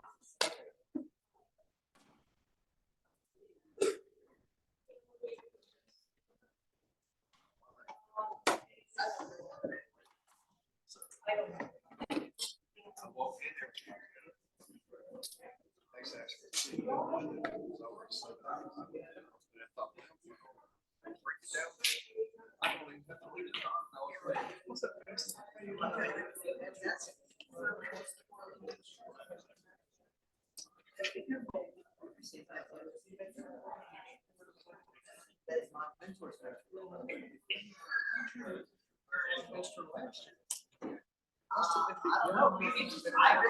I think I missed the last two.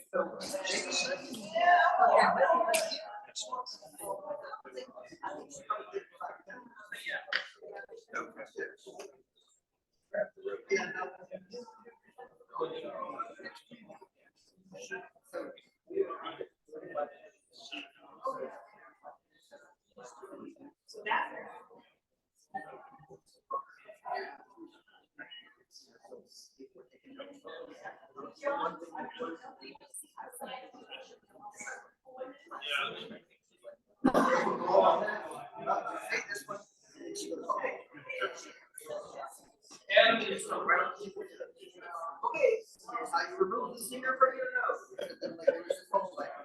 Okay.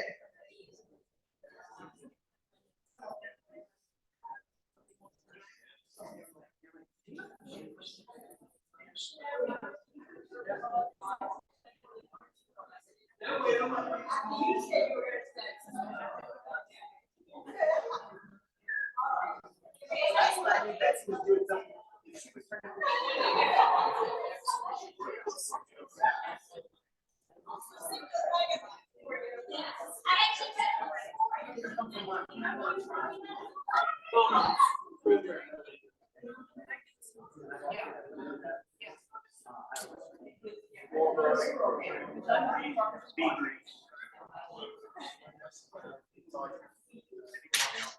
Things go from being this year.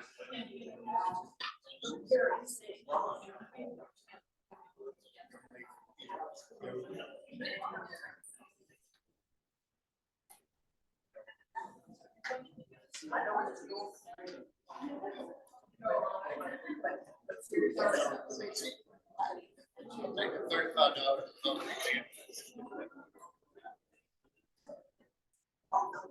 I had heard $200. I thought, oh my God.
Yes, I just from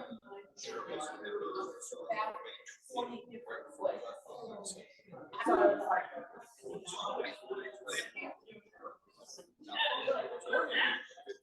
That was about stuff we made.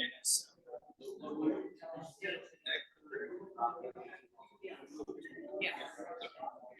Well, it's and because nobody else honey.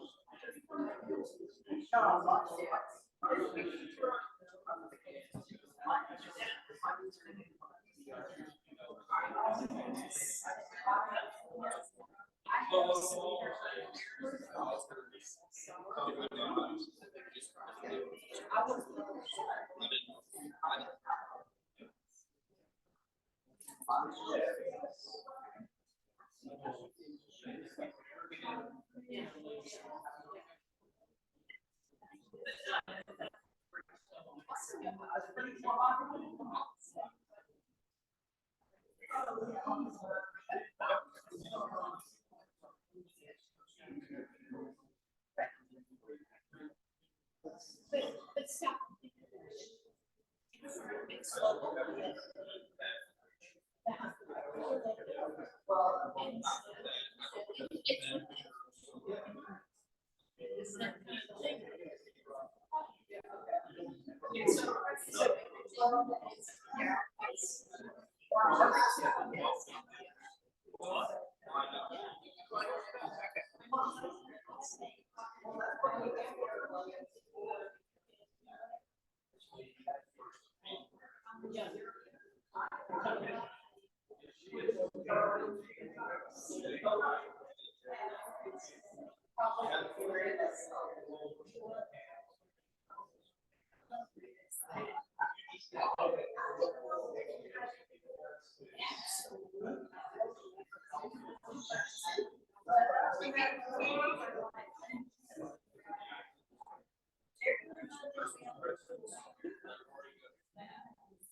nice.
Donna?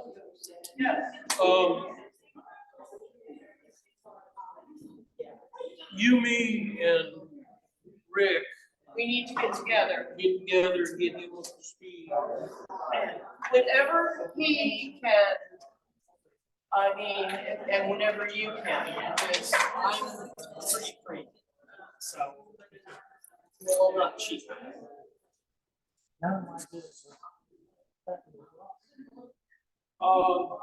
Just renegade. No, Ron and I had to do some research. No, it was my fault. And Call me, John. Okay, we're still friends. It's just, we had a disagreement. It's my fault. He didn't do anything wrong, so, but he resigned, and so the temporary assistant manager stepped up, so. So I'm perfectly frank to tell people about what happened. Glad you're still friends.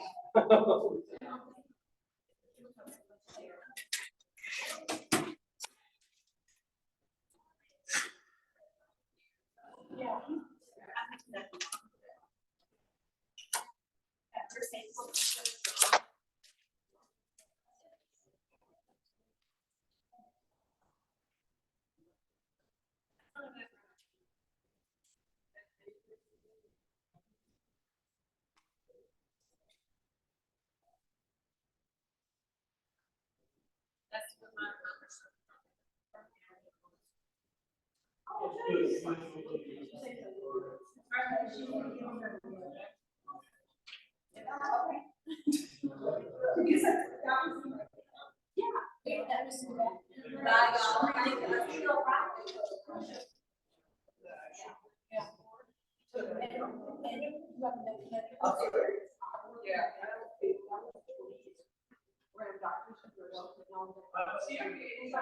What is your first name? That would be so hard to remember. Yeah.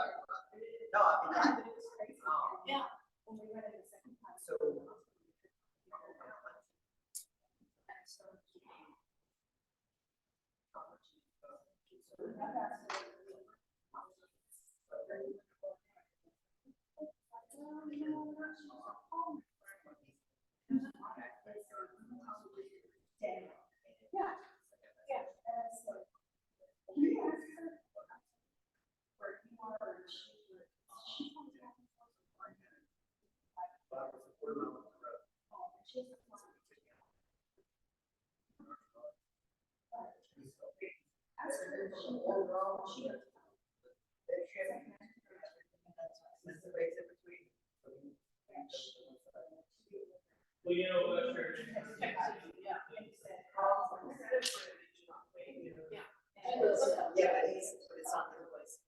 So whatever went wrong, you guys are okay then?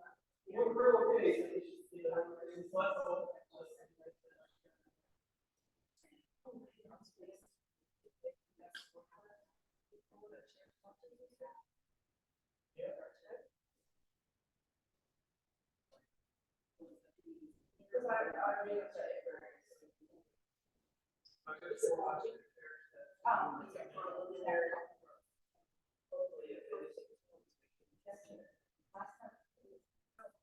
I wanna go with my,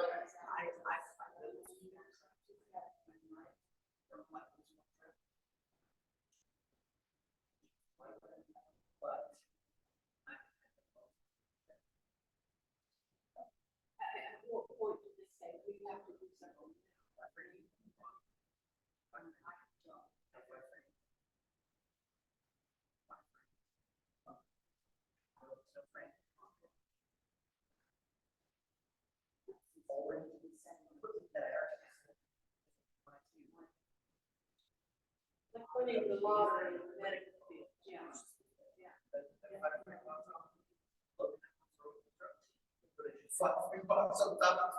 I had to go to the same spot. It was one of them, every Tuesday before spring.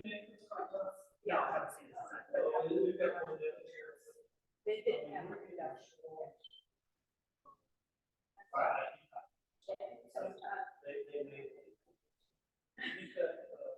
What am I?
I will, thank you.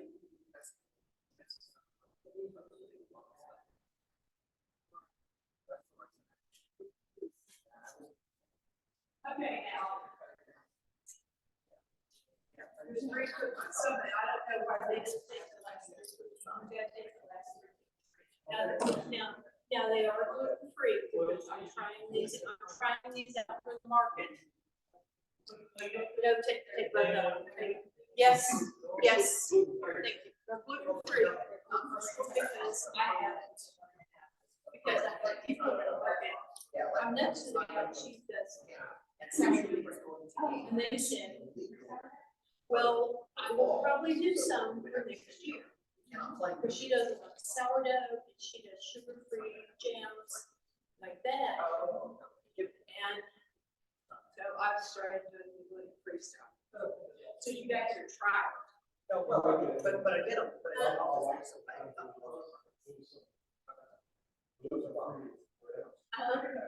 Right? That's my dream, but I can't help it. Right. Well, I put the box up there. Yeah. But they do something on their own. Yeah. Exactly. Yes. For this one I did. And I played with this recipe a little bit, because when I first did it, it's a very stiff dough. And I've modified it some, and I've done some other things, like instead of just dropping the cookies, I'm kind of smashing them down and baking them into cookies, and they're making better. And, I'm gonna take this. okay. Well, you know, next. Websites. Where you can make your own one flour.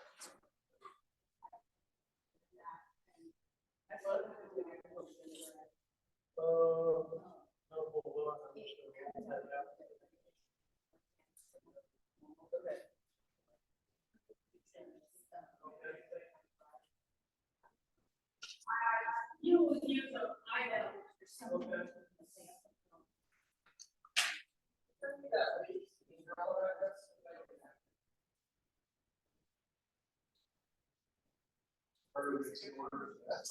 Yeah, so.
What we do is, hey, all we do is. Yeah, there's an email that you can send out. Yeah. You know. There's one more there we register. I'm in Raleigh. Something up with me. And it tastes just like.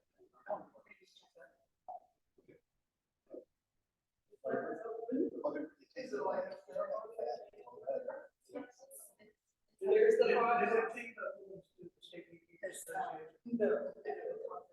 Well, they're following the Robert's rules. And it's terrier.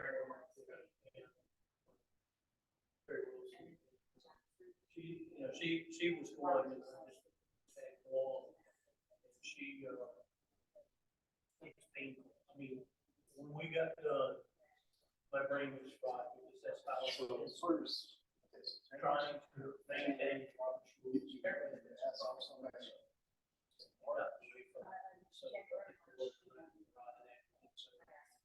They're doing it 2 to 3. Maybe if we get to that.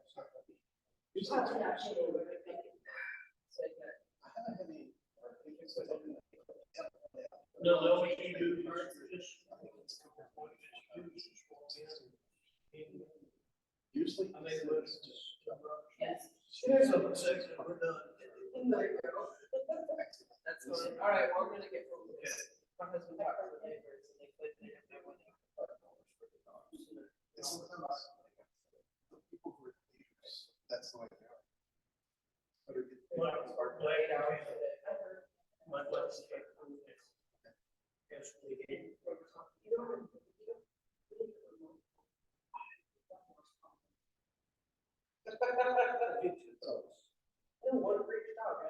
Well, then the hold up. Yeah.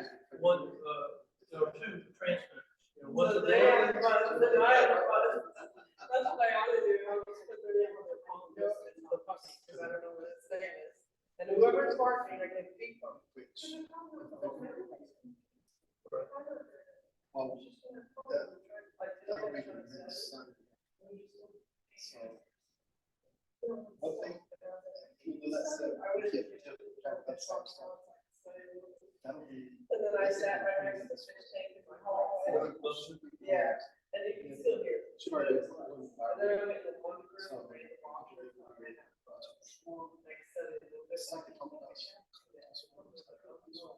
One of your neighbors. Well, he just said that. Still good to talk about. But I make a big.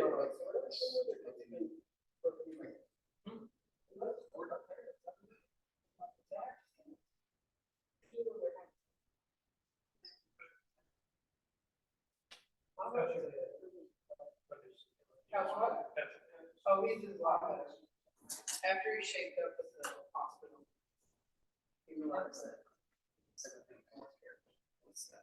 Cause he wasn't one to go. The big slush. Like, your arm is twice the size of what it should be, and he slushed.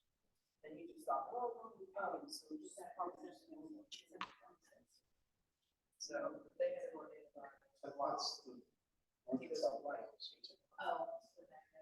Your hair was straight for a while. Yeah. So that's something else. That wasn't everything that was. Yeah, I try not to. He's like, I've never heard the rest of my life to get, like, as far as you're concerned, that's the way that's correct, you right? Well, the thing I read, probably did, I learned some practical music composer today, like 99% of people. like to dance and run music, got an injury on his foot, like, and he got game with it. That's what I would do. He's like, no, it's 8,000 years. And he died. No, but it's like- Like, yeah, look, you could have been this guy, you know, Well, they, you know. Okay, anyway, so February, something.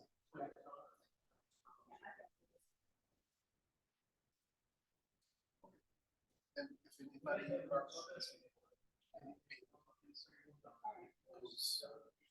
Yeah. Jim, did you meet Jim? Well, the thing is, He used to talk about it. it's your health, and then communicate with you about like, what are they He used to using, wear what do they want to his do, beak why, when are they gonna to do wear it? the And beak so he's stuff. just sitting around for like half a day at a time, really communicate, like, oh, well, we got your test and we decided to do this. But there's no discussion, it's just like, I think in Germany, you're basically ours to do that. it'll be Americanized. So they'll find out. That's what. And I don't like that. Anyway, they had a They- beak. they- Where they were doing research on hormones. But Yeah. for I want to decide what is gonna be done and why. doing, his created You all might this. have some typical things that you blame it for. But he's not explain. Explain. If you'd like to tell us something. Well, So.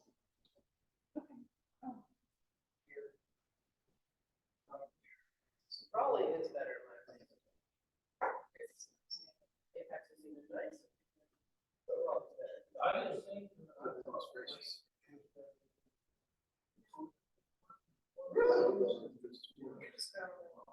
Was it 3? No.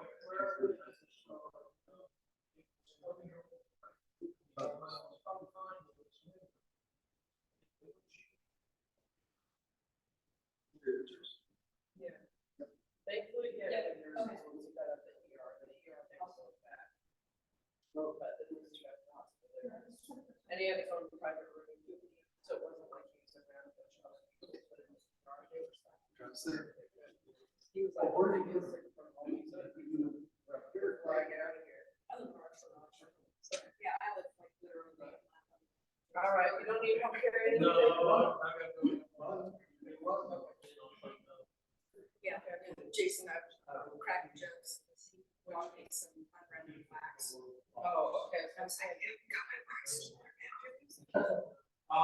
we're sitting here, you know, money in a bag of material in the gas station.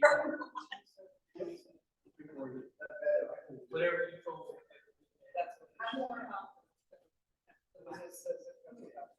me. Hey, you grew up here really fast. Oh, okay. So maybe it's because I've been in your shop. We've been meeting on days that you're not open. Because otherwise I couldn't try something. Well, it's not your fault. It's our fault for not scheduling on Thursday or Friday.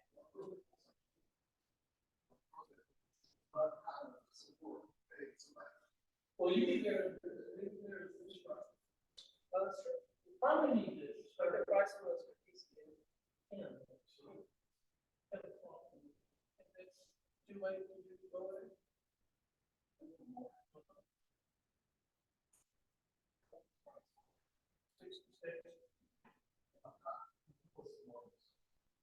Well, probably 45.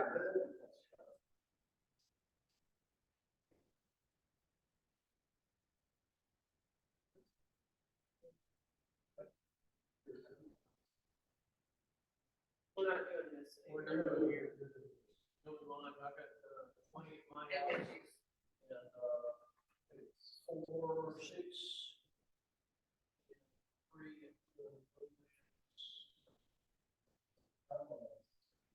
Are you gonna do yours at Terry's? Okay. Because on Friday, I also have to push her on my line, so I have to push her on there. If we're going up there anyways, so. Well, it'll take me 45 minutes to do it. I think that is.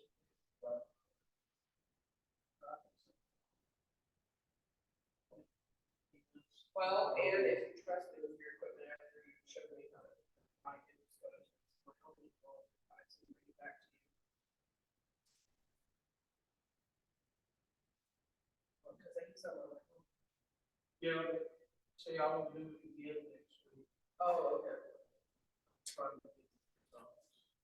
The mic counts were low on yours, Terry, so. Yeah. They were very high. The highest mic count I had was 12. Huh?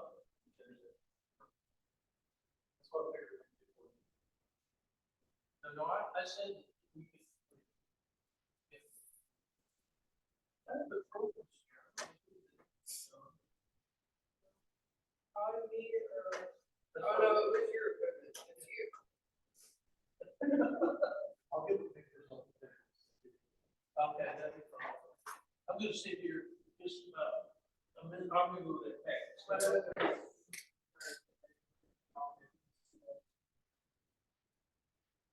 Alright, Okay, I'll see you guys next week. okay, See you Friday. yep, thank you. I appreciate you doing the B basics. Yeah, no problem. I will you too.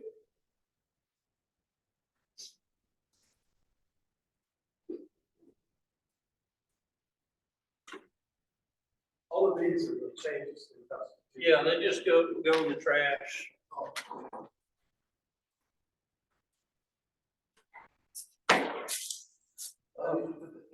Back in our clothes. Attention. I won. I was gonna set up and say that, but I didn't think people would make this fun. No, very good story. Have you seen it? I was gonna order some, I'm not sure if I want it. Well, that one, we have to check it out first. But if they had one in their house, it wouldn't. That's true, but they're like $18. I think I'm doing $3.24. Oh, really? Mm-hmm. That's why I was gonna buy them. I was like, that's what I sold. $18.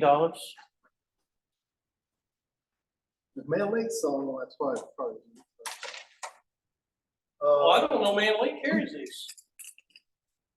May or may not, I don't know. Some things they carry for one season.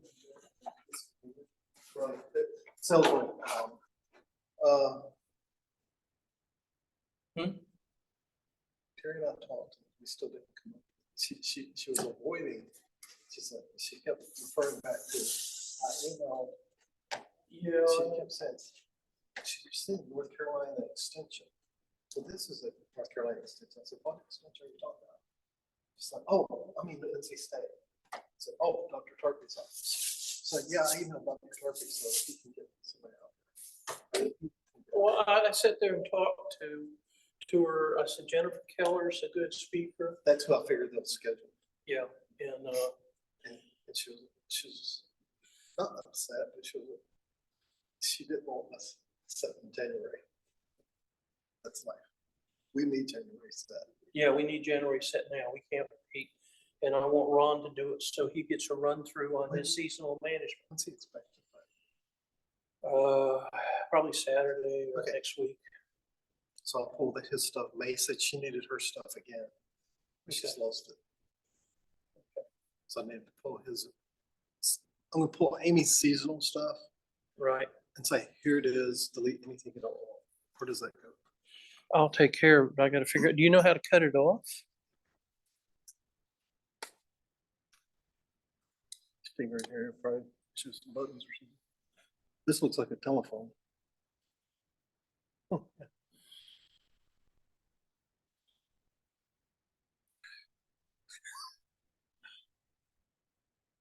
How do you get it?